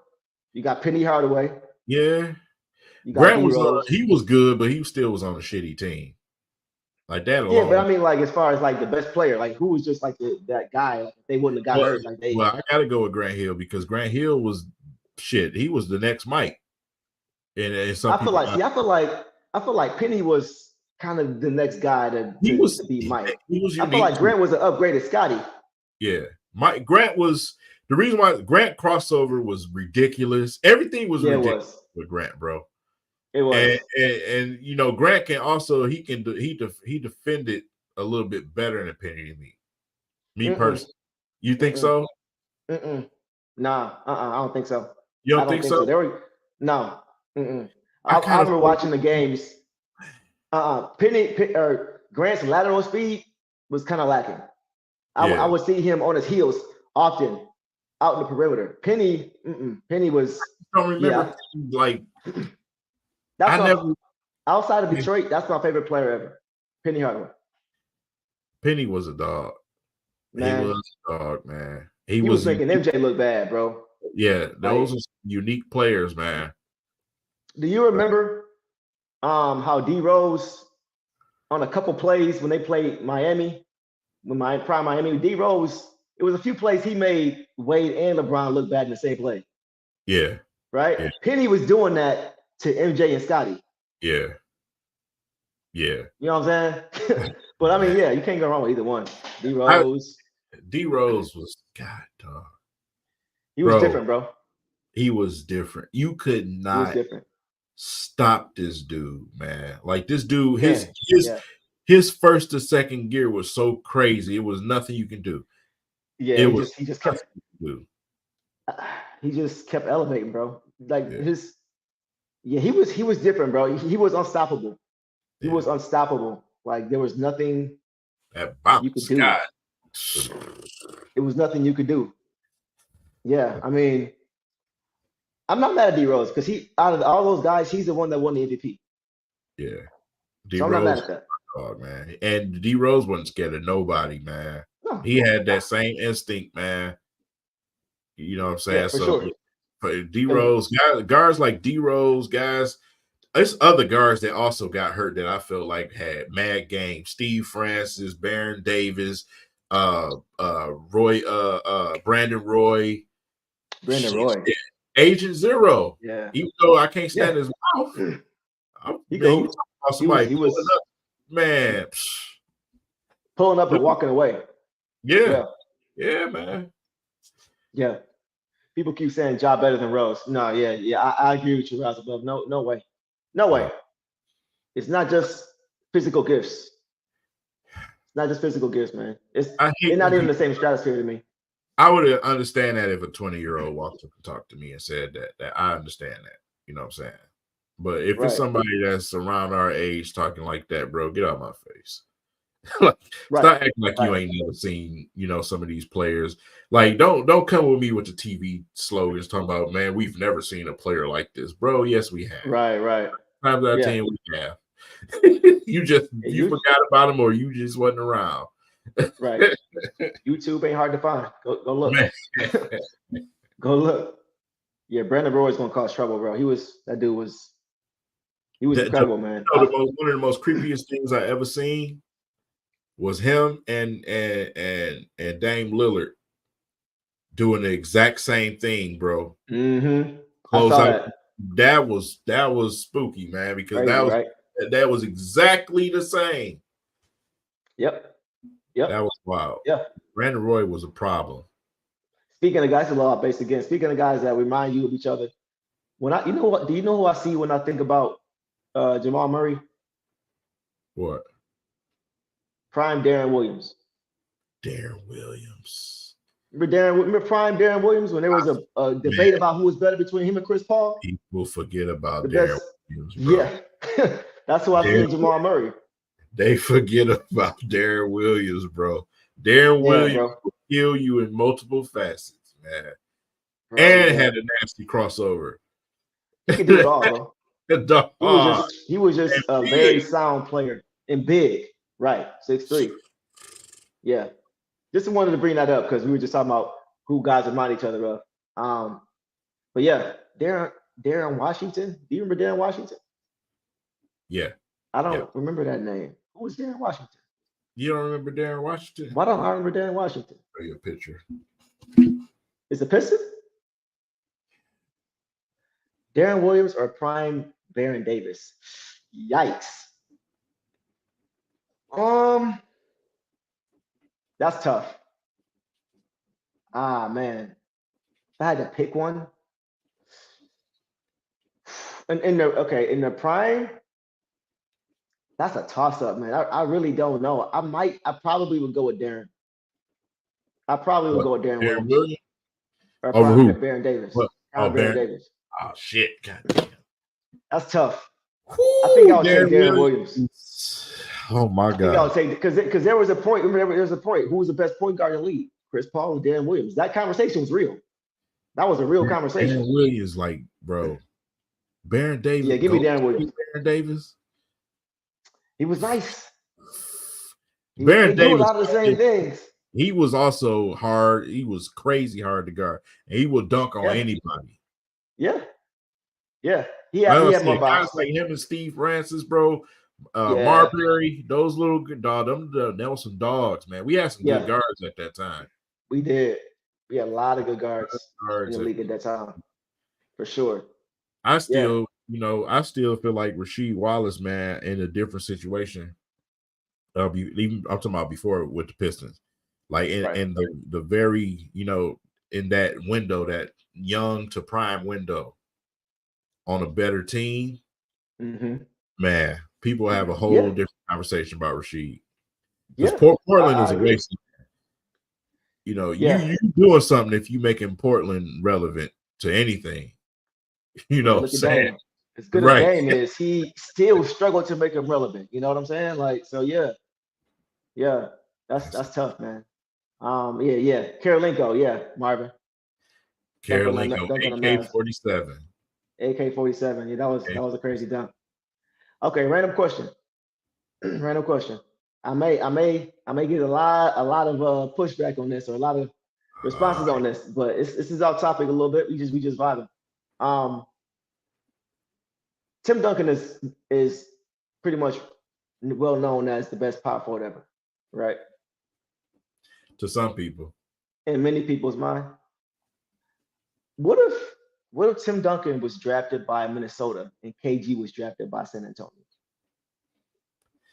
This is why I said to some people, I swear, I don't know if they watching, bro. If my brothers is watching, I'll go ahead and give you I'm gonna show you something. Go ahead and give your opinion. I was just thinking about that. KG, when everybody thinks about why you shouldn't be too loyal to a team, look up KG's story with Minnesota. He stayed too long. The team didn't care about winning, or at least it looked like they couldn't. They didn't, because they couldn't put a team together around him. And he didn't. He just kept losing year after year. First round exit, because he didn't have a team. Now Timmy is ridiculous. I'm not even knocking anything about Timmy's game, nothing. But I have a hard time saying that he's better than Kevin Garnett if the roles are reversed. I feel like Kevin Garnett actually was more talented than Tim Duncan. I feel like there's nothing. What does Tim Duncan do that Kevin Garnett can't do? What does Tim Duncan do that KG can't? I'm not knocking. Oh, what up, AB? I see you, my dog. AB, I got a song coming out. I'm gonna text you. It's actually inspired by you, so we're gonna talk about that. But yeah, I think I gotta go KG, bro. I gotta go KG. If the roles are reversed, I'm taking if KG played for San Antonio, bro, he would have at least that. He would have at least as many rings. He would have at least 5 rings, the same amount, maybe more. But I just think him and that would be crazy to see. What was your thought on that? I was looking for this picture to show y'all. Good point, organic. Yeah, he was seasoned by McHale. Good point. Go ahead. I was one of the biggest Kevin Garnett fans that you could ever meet. Yep. I had his jerseys. I had Kevin Garnett everything, bro. Why? Because I was a tall, skinny kid. in high school playing center.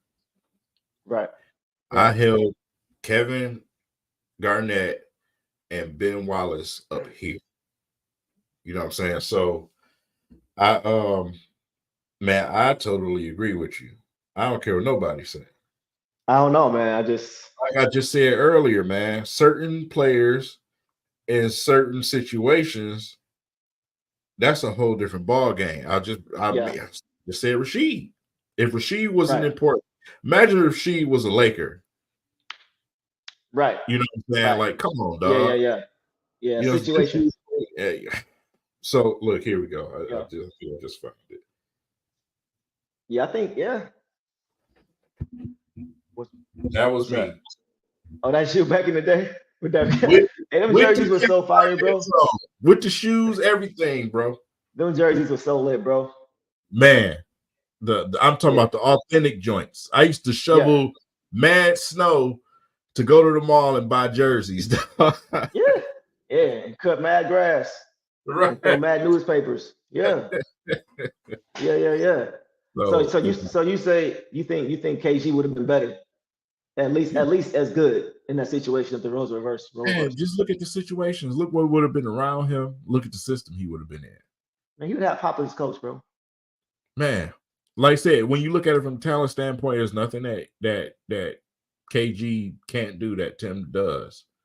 Right. Imagine KG having David Robinson as his mentor. Boy. You know what I'm saying? Man. You know what I'm saying? Like that would be sick. That'd be something to see. A lot of careers were not where they could have been simply because of where players been. Right. You know, they weren't realized. Yeah. They weren't realized, man. And when we're seeing one that's a little late, but he's about to have an opportunity to change that in Dame Lillard today. Because the entire time while he was there, Portland did nothing serious to me, you know what I'm saying, to really help Dame. That's true. They did nothing serious to really help Dame. So now he finally gets an opportunity to go somewhere where someone else is, you know, a star. You know what I'm saying? Right. So right. Man, it's gonna be crazy to watch this team, man. Crazy. Man, Marvin fooling, bro. How many rings would the Pistons win if we got KG instead of Sheed in 04? Oh, whoa, wow. Okay, I'll say this. And only off of one thing. Of course, like, you know, revisionist history is whatever, right? But the one thing that I look at when I think about Sheed, the only black mark, the only thing I could say about Rasheed that makes me just kind of cringe is 2005, Game 5. Robert Horry. NBA Finals, Robert Horry. Larry Brown, from what I understood, this is just from what I've heard from multiple people, Larry Brown said, do not double. Yep. Everybody stay home. Stay home. Don't double. And I think he just kind of lost focus a little bit. He probably saw an opportunity, you know, and you saw Ginobili cutting. But he left Robert Horry wide open. Who at that point had did time and time again. Oh yeah, he had done it with Houston. He had done it with the Lakers multiple times. Yeah, multiple times. So that was the last guy that you wanted to leave. That's the only thing I can say. So for that reason and that reason alone, I would say we would have two. Because that game was the finals. That game decided who was going to win. That was our last game at home. It was two finals that we should have had. That one and the one with the Bad Boys versus Kareem when they cheated the hell Absolutely. out of us. Yeah, come on, man. It was so much going on with that, bro. I mean, between that phantom foul. Yeah. The phantom foul where Lambeer breathed on him and they called a foul. Yeah. You know, and now, you know, and then of course Isaiah's ankle. That game would be so much more memorable and remembered by many if they would have won it. If you could have won that game, everybody would know that story about his ankle, but they didn't win. You know? Yeah. So yeah, they definitely wanted the Lakers to win that series for sure. As big as a KG fan as I am, I'll say this: Rasheed to me is still one of the most unguardable power forwards on the box I've ever watched. Easy. You cannot block Easy. his shot. I don't care what you No. do. His high arcing his jump release shot is so high. Yeah. is Can't touch it. it's man, it's just like a Kareem hook shot, bro. You're not blocking it. Yes. Well said. And it's so accurate. Well said. It's so accurate, dude. So yeah. I agree. Like I said, man, yeah, KG, you know, was he could stretch the floor and everything else, just like everybody else. But Rasheed was real unique around that box. Man. I agree. Yeah, he was unstoppable. The same way KG was unstoppable. And the difference is Sheed had more range. KG wasn't shooting threes. Crazy. Sheed is a better shooter. Yes. He's a better shooter. He's a better all-around shooter. I think KG's probably a better mid-range shooter. But anywhere on the court, you gotta guard him. Sheed is, you leave him open, he's gonna knock it down. As far as gifted, I think he's right there, if not even a little bit ahead of Sheed. He's right there. That's how good he is. Tristan, my dog, I feel like the Pistons don't show Sheed and Tayshaun enough love. I feel like they value the relationship with Chauncey, Rip, and Ben, but not as much with Sheed and Tayshaun. What y'all think? Tayshaun was a utility guy. That's an interesting thought. Yeah. Tayshaun was the guy, you put him on the, like I said, Tayshaun didn't have to give you 20 points. He would go out there and guard Kobe. Right. You know what I'm saying? So Tayshaun did whatever you needed Tayshaun to do.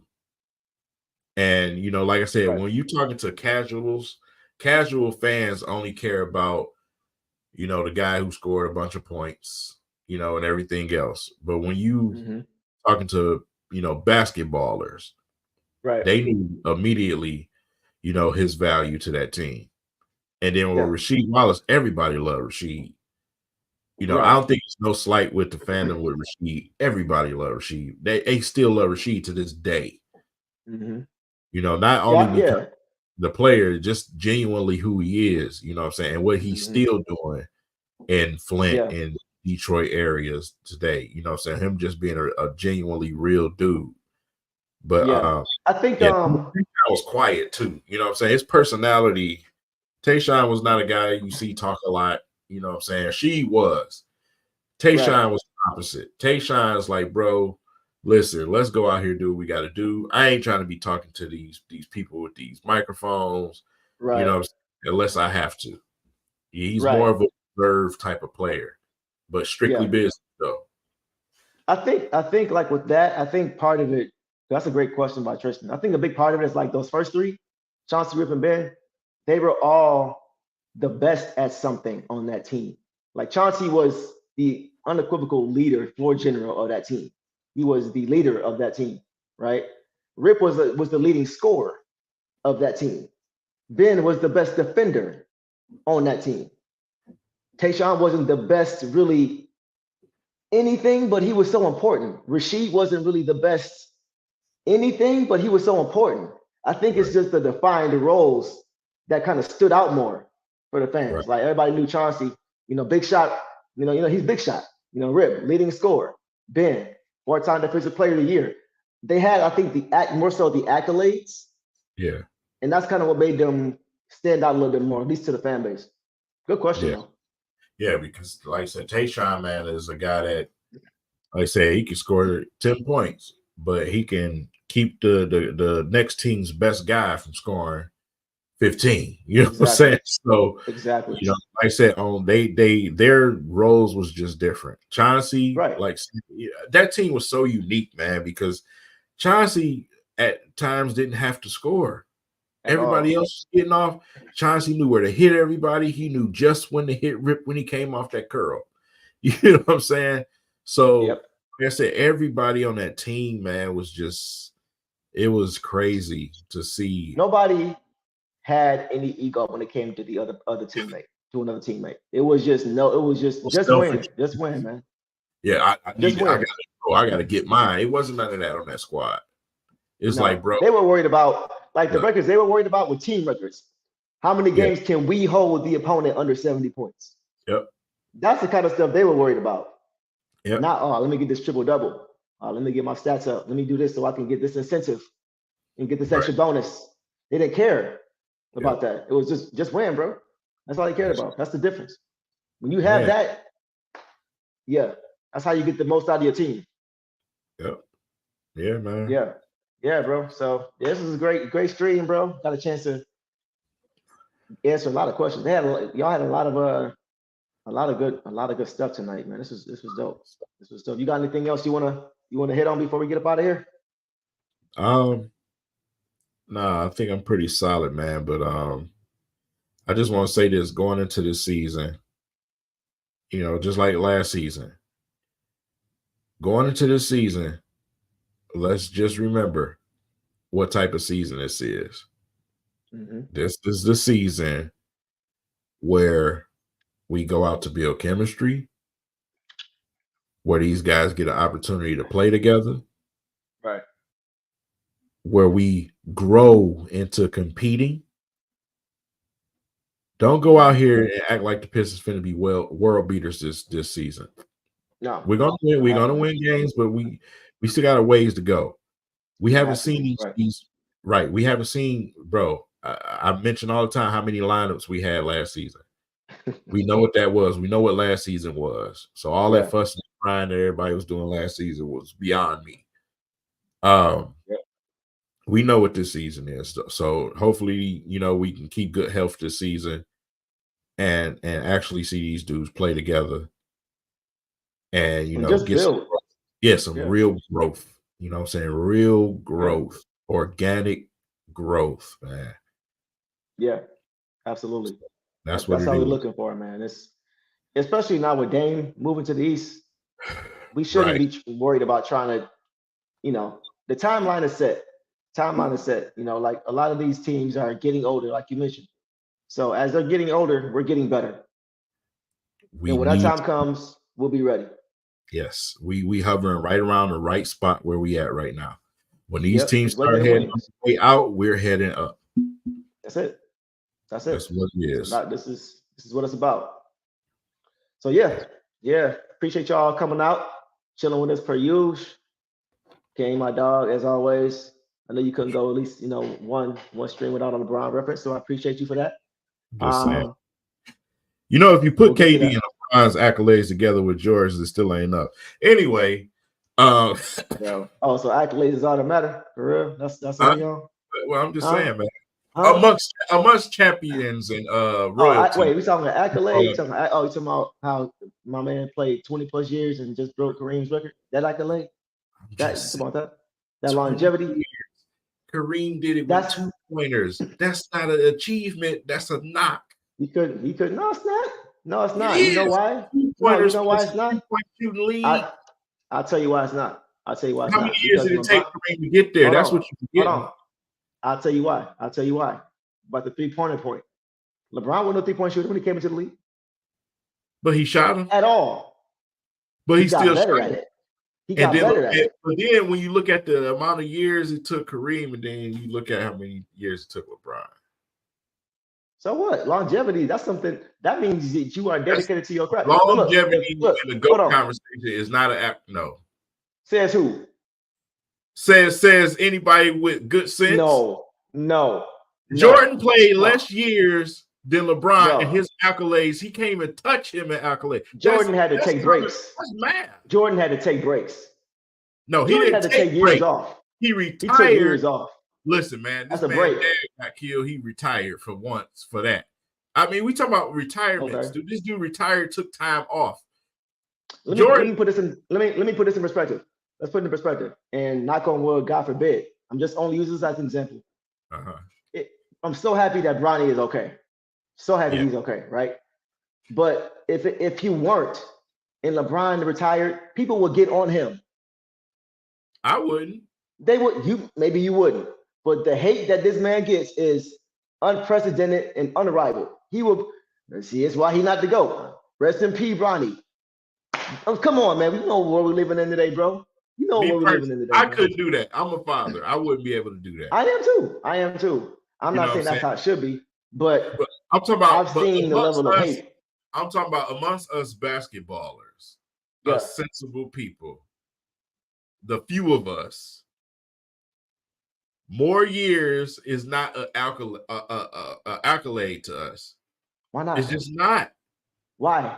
Because if you got somebody as doing many guys, listen, because if as you many have guys somebody doing as more many guys in as bro. shorter years, You that's can't not have an it both ways. accolade. You can't have it both ways because as many guys as we just talked about a bunch of guys earlier, who's the best player that if they never got hurt would have been great. So you can't on one hand be upset and talk about, man, this guy, what if? Man, his career got cut way too short. And then when a guy like LeBron avoids that and continues to be consistent, you know why he avoids that?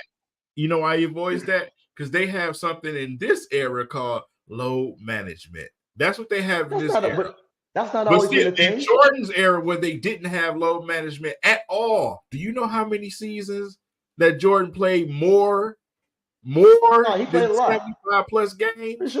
For sure. No, durability in a physical league without rest games. He didn't take days off at all. Bro, who was he playing? In a short amount of years.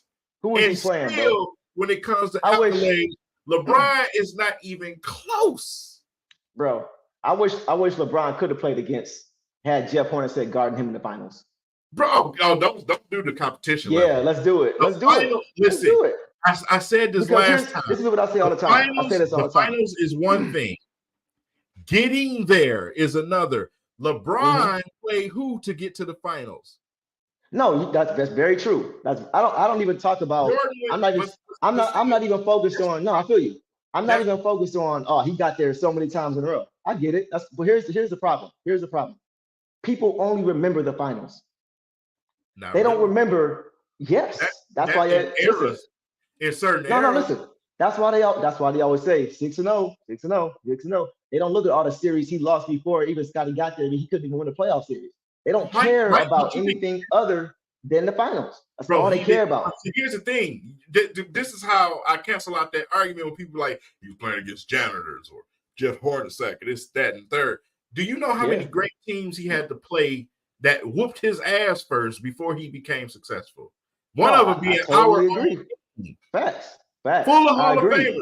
But look though, nobody ever talks about that. You know why? Because it's not the finals. That's my point. Nobody remembers the losses. The way you just said, like you brought it to light because it had to be brought to light because people don't care about it. They don't remember it. That's my whole point. All they care about is what happens when you get to the finals. So don't nobody remember the bad boy Pistons, that New York team. They don't remember that Indiana team. The New York team. No, they were beating them. They were beating them. Yeah, the Bulls beat them. Yeah. Okay. Yeah. New York, Indiana. Yeah, Indiana was good. These teams that he had to get through Orlando. To get to the finals. Yeah. To get to the Orlando. Mm-hmm. Yeah. Great teams he had to get through to get there. But when you got LeBron going against Toronto. No, I'm with you on that. I'm not even. Yeah, I feel that. I'm not knocking that. I'm not. Once again, my only thing is that people only focus on what happens when you get there. They don't talk about all the time. Huh?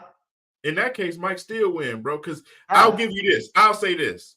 LeBron in that situation. Okay, I'll give you leeway with the loss to the Spurs. The first one. But that loss to the Mavericks was on LeBron. No, bro. You're right. That's one thing I will say. Jordan developed that killer instinct much quicker. Yeah. I will say that. But to me, I still think LeBron is a better basketball player. If I'm picking one guy to start a team, I'm taking LeBron James over everybody else because I feel like LeBron James is going to make everybody else better. Jordan had no, come on, man. Jordan had to learn how to use his team. Listen, bro. I've seen LeBron pass the ball too many times. Listen, we just talked about how Jordan had the killer instinct, right? He had that first. Yeah, LeBron had to learn that.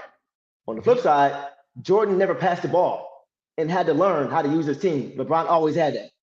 Yeah. Always had it. So it's like, okay, so Jordan had one thing that was better. LeBron had something different that was better.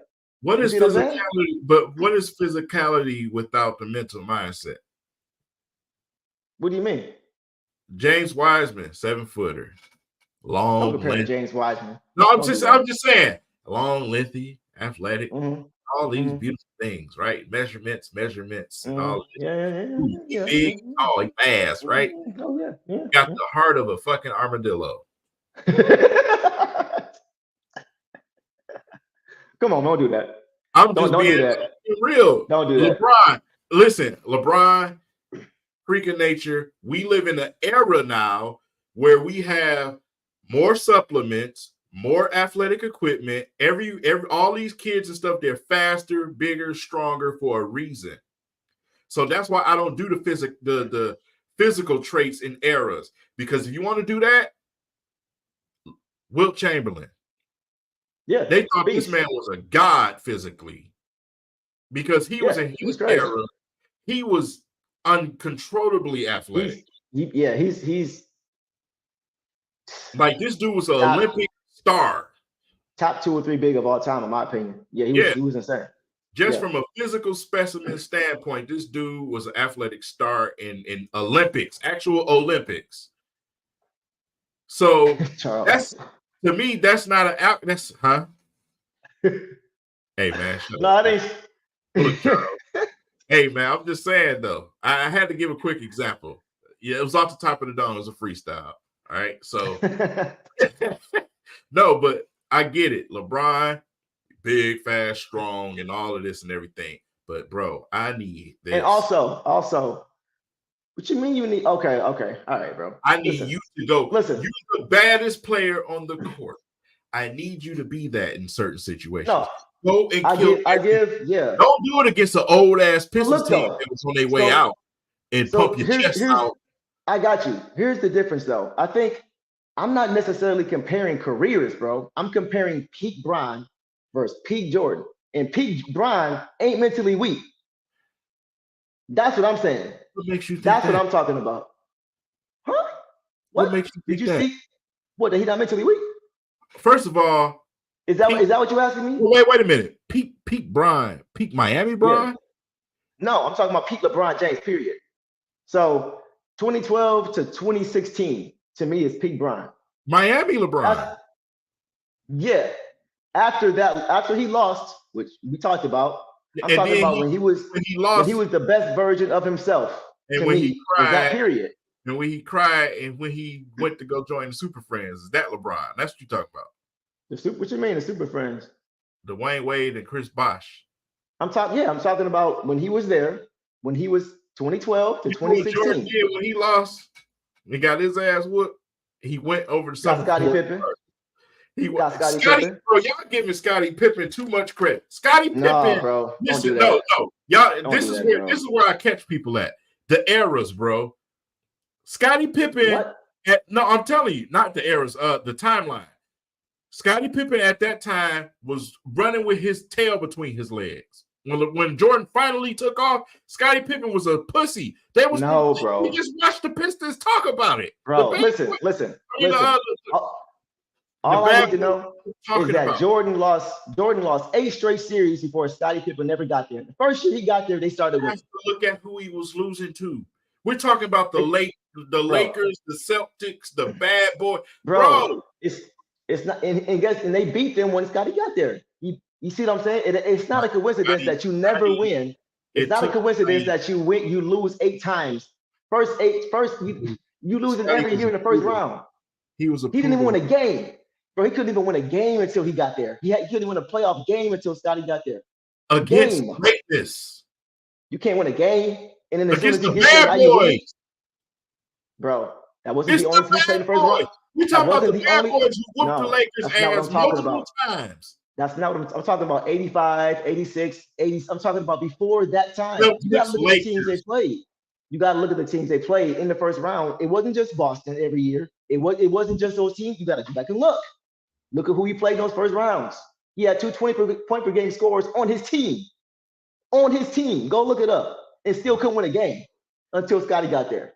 Oh, don't tell me that. I'm not saying. Listen, I'm not saying that Scottie is the reason they won, but you can't make it seem like Jordan is the only reason they won either. But still, Scottie Pippen is Scottie Pippen. It still was grown organically. Sure. It wasn't let's go get a bunch of stars and join together and ride banana boats and stuff. Pause. First of all, just said it's a different league. Hold on. You just said it's a different league. You can't compare eras. He changed it. Things were different. No, he didn't. No, he didn't. Yes, he did. Celtics were the first one to put a big 3 together. Boston put a big three together. That's the Bro, first big three. First of all, that big three was already 35. And guess what they did their first year they got there? First of all, those players at that point in their career was nowhere near LeBron, Wade, and Chris Bosh. The same way that LeBron was nowhere. Listen. The same way that LeBron was nowhere near KD in that team, but they still mention them together.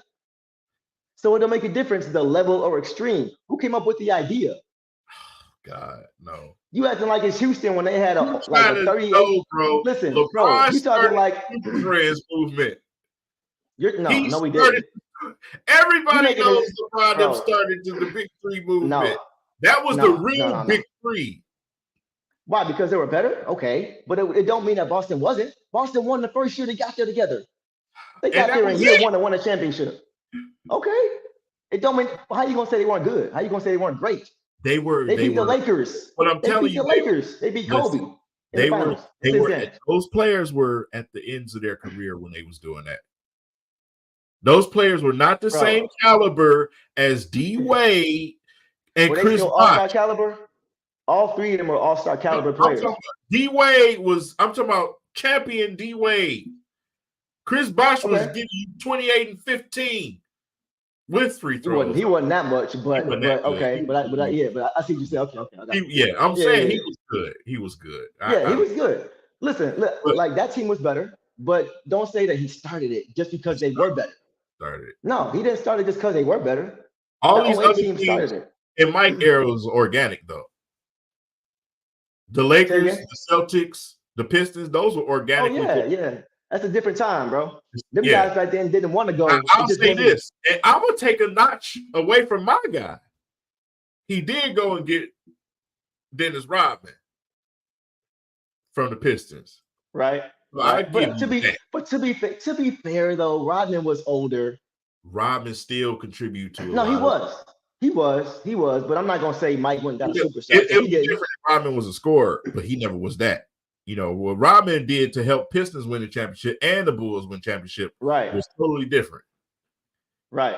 So even though he was older and a lot crazier, he still was, contributing. Yeah. You know what I'm saying? So right, I agree with that. Yeah.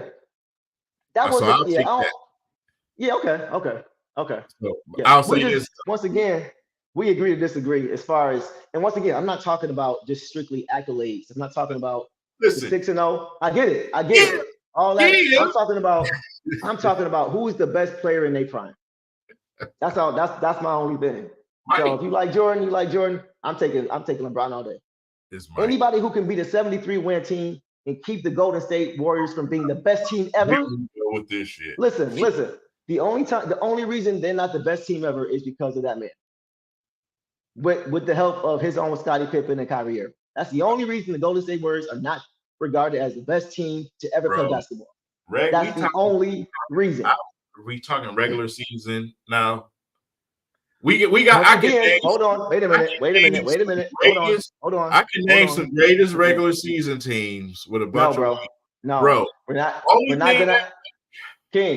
gonna act like the Warriors won 73 games, then got swept out of the first round. We're not doing that. They got to the finals. The only reason they're not the best team. Finals?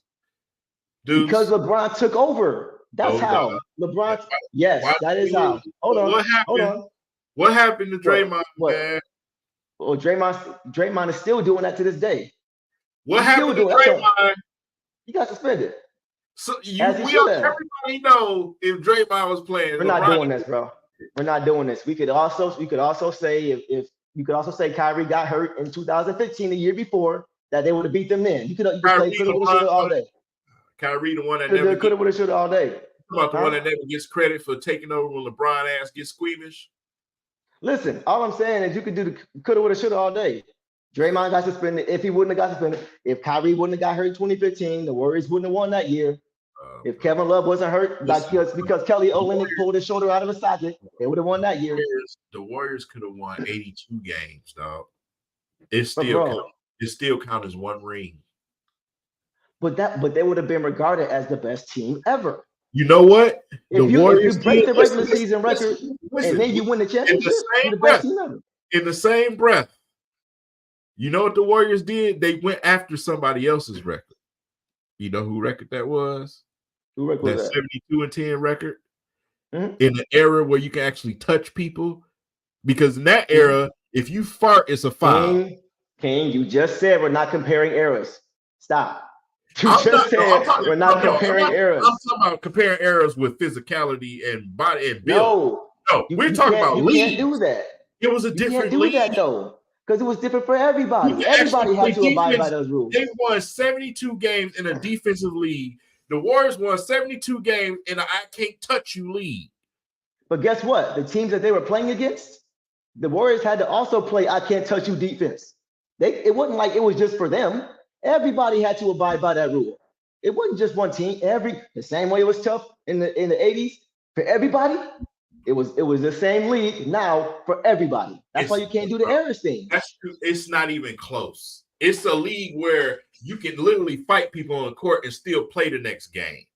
I know, bro. I know. You might toe tap somebody just a little bit, and you can suspend it. I know. I get it, but that's the league. Everybody had to abide by that. The same way everybody had to abide by the old rules. That's why I don't give that 70+ win Warriors team. It's all hype for me. I don't, bro. That's not impressive in this league. First of all, everybody asking, bro. I'm 37 years old. We both I ain't no young buck. We the same age. I ain't no young buck.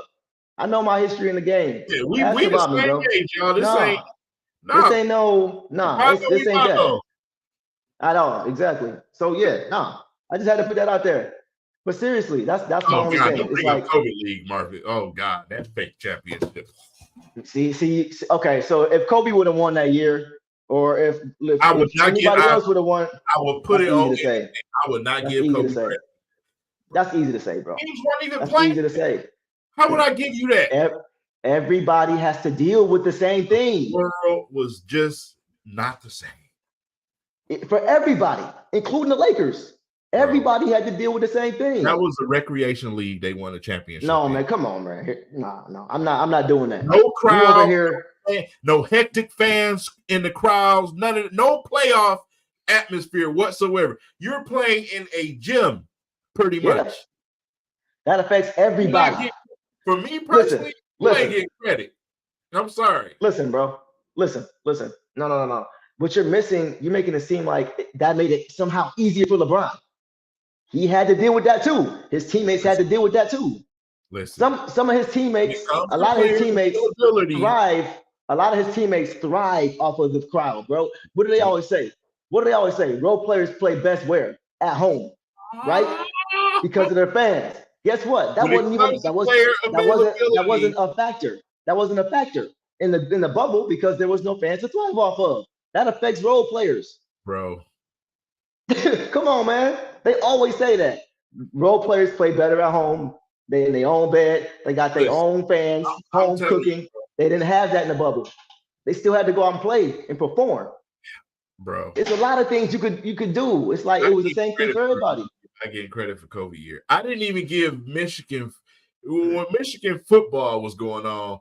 I didn't even give Michigan State credit for beating Michigan because of damn COVID. I'm not giving nobody credit during COVID. And man, I can't not give him credit for winning the championship, man. You still got to go out there and hoop. Championship. It wasn't even a real league. You didn't even play 82 games. Okay, so the lockout year don't matter when the Spurs won? Huh? The lockout year don't matter when the Spurs won? You can take that away from the Spurs. I don't, man, you take that. You don't hear nobody talking about how the Spurs championship don't mean nothing because it was a lockout season. Nobody said that. What they say is that's Tim Duncan's first championship. When a lockout season and a COVID bubble with no fans whatsoever is totally different. No, I'm only saying that because you mentioned the games. You mentioned the games. So I'm saying, does that not matter either? That don't matter either? That ring is paper mache to me. Nah, not to me, bro. It's paper mache. Of course, you gotta hold on to that. I don't need to hold on to nothing. I ain't because if you take that ring away, you can't even get past Kobe. Bro, come on, man. That's what we're doing. That's what we're doing. First of all, I'm not even Mike. Bro, I'm going to retire because you're too great for this conversation. Okay, why do everybody skip over Kobe so much? I don't. Before LeBron came in the league, Kobe was my favorite player. Easily. Bro. Yeah, that's it ain't Like, for not this way. Not this way. You won't never hear that from me. You won't like ever they hear just that from me. like Kobe. Ever. I don't understand it. I don't understand it. I mean, everybody else says, well, he's not the best in his position. So what? So what? And then they be like, oh, You know well, what I'm Kobe saying? had Shaq. Everybody has somebody. Right. Yeah. We I sit don't here and understand talk that. about Jordan with Pippen. We talk about LeBron in Miami. We talk about If Magic. Kobe didn't win, Magic had on his team. if Kobe didn't win any more rings after Shaq went to Miami, then I can listen to you. Yeah. Then I can listen to you. You know what I'm saying? But when he ends up with more rings than Shaq, who was supposedly the carrying, you know what I'm saying? Carrying. Come on, man. You won back to back against a team that was actually probably better than him in Boston. That team was better. That team had Rasheed. The second time when they, you know what I'm saying? Like, come on, man. Like, yeah, no, I don't understand that the whole Kobe thing. I don't get it. It makes absolutely no sense to me at all. I don't know. Hold on. What? I think the Pistons. Just because imagine I see what he's saying. I don't know if that fits. I don't know if it's replicatable like that. I mean, it sounds good in theory, but a lot of things would need to go right for that. I mean, I don't think you have to assume Kevin Durant is arguably the best scorer in the history of the game. Yeah. Arguably. Right? You got him, you got Kobe, you got MJ. Okay. He's unguardable. Yeah. Kevin Durant is one of one. Yeah. Kevin Durant, that series, he was giving LeBron everything that he didn't want. Absolutely. Yeah, LeBron can't guard Kevin Durant. Nobody can guard Kevin Durant. Yeah. That's just period. Nobody. Kobe struggled with Kevin Durant when they played. I remember watching that. He's just. But as far as what Trevor said, you would need to have confidence that the three Pistons you mentioned have MVP level potential. Because all three of those guys won the MVP. KD, Russell Westbrook, James Harden. They all won MVP. So they have to have, if you think, I think Cade has MVP potential for sure. I think Jade has all-star potential for sure. And I think Asar has all-star potential. I don't know if he'll get there. I think he has a chance to get there a few times. But come on, man. Like, you need 3 MVPs on your team if that's what you're expecting, if that's what you're so I'm looking at. Make a comparison.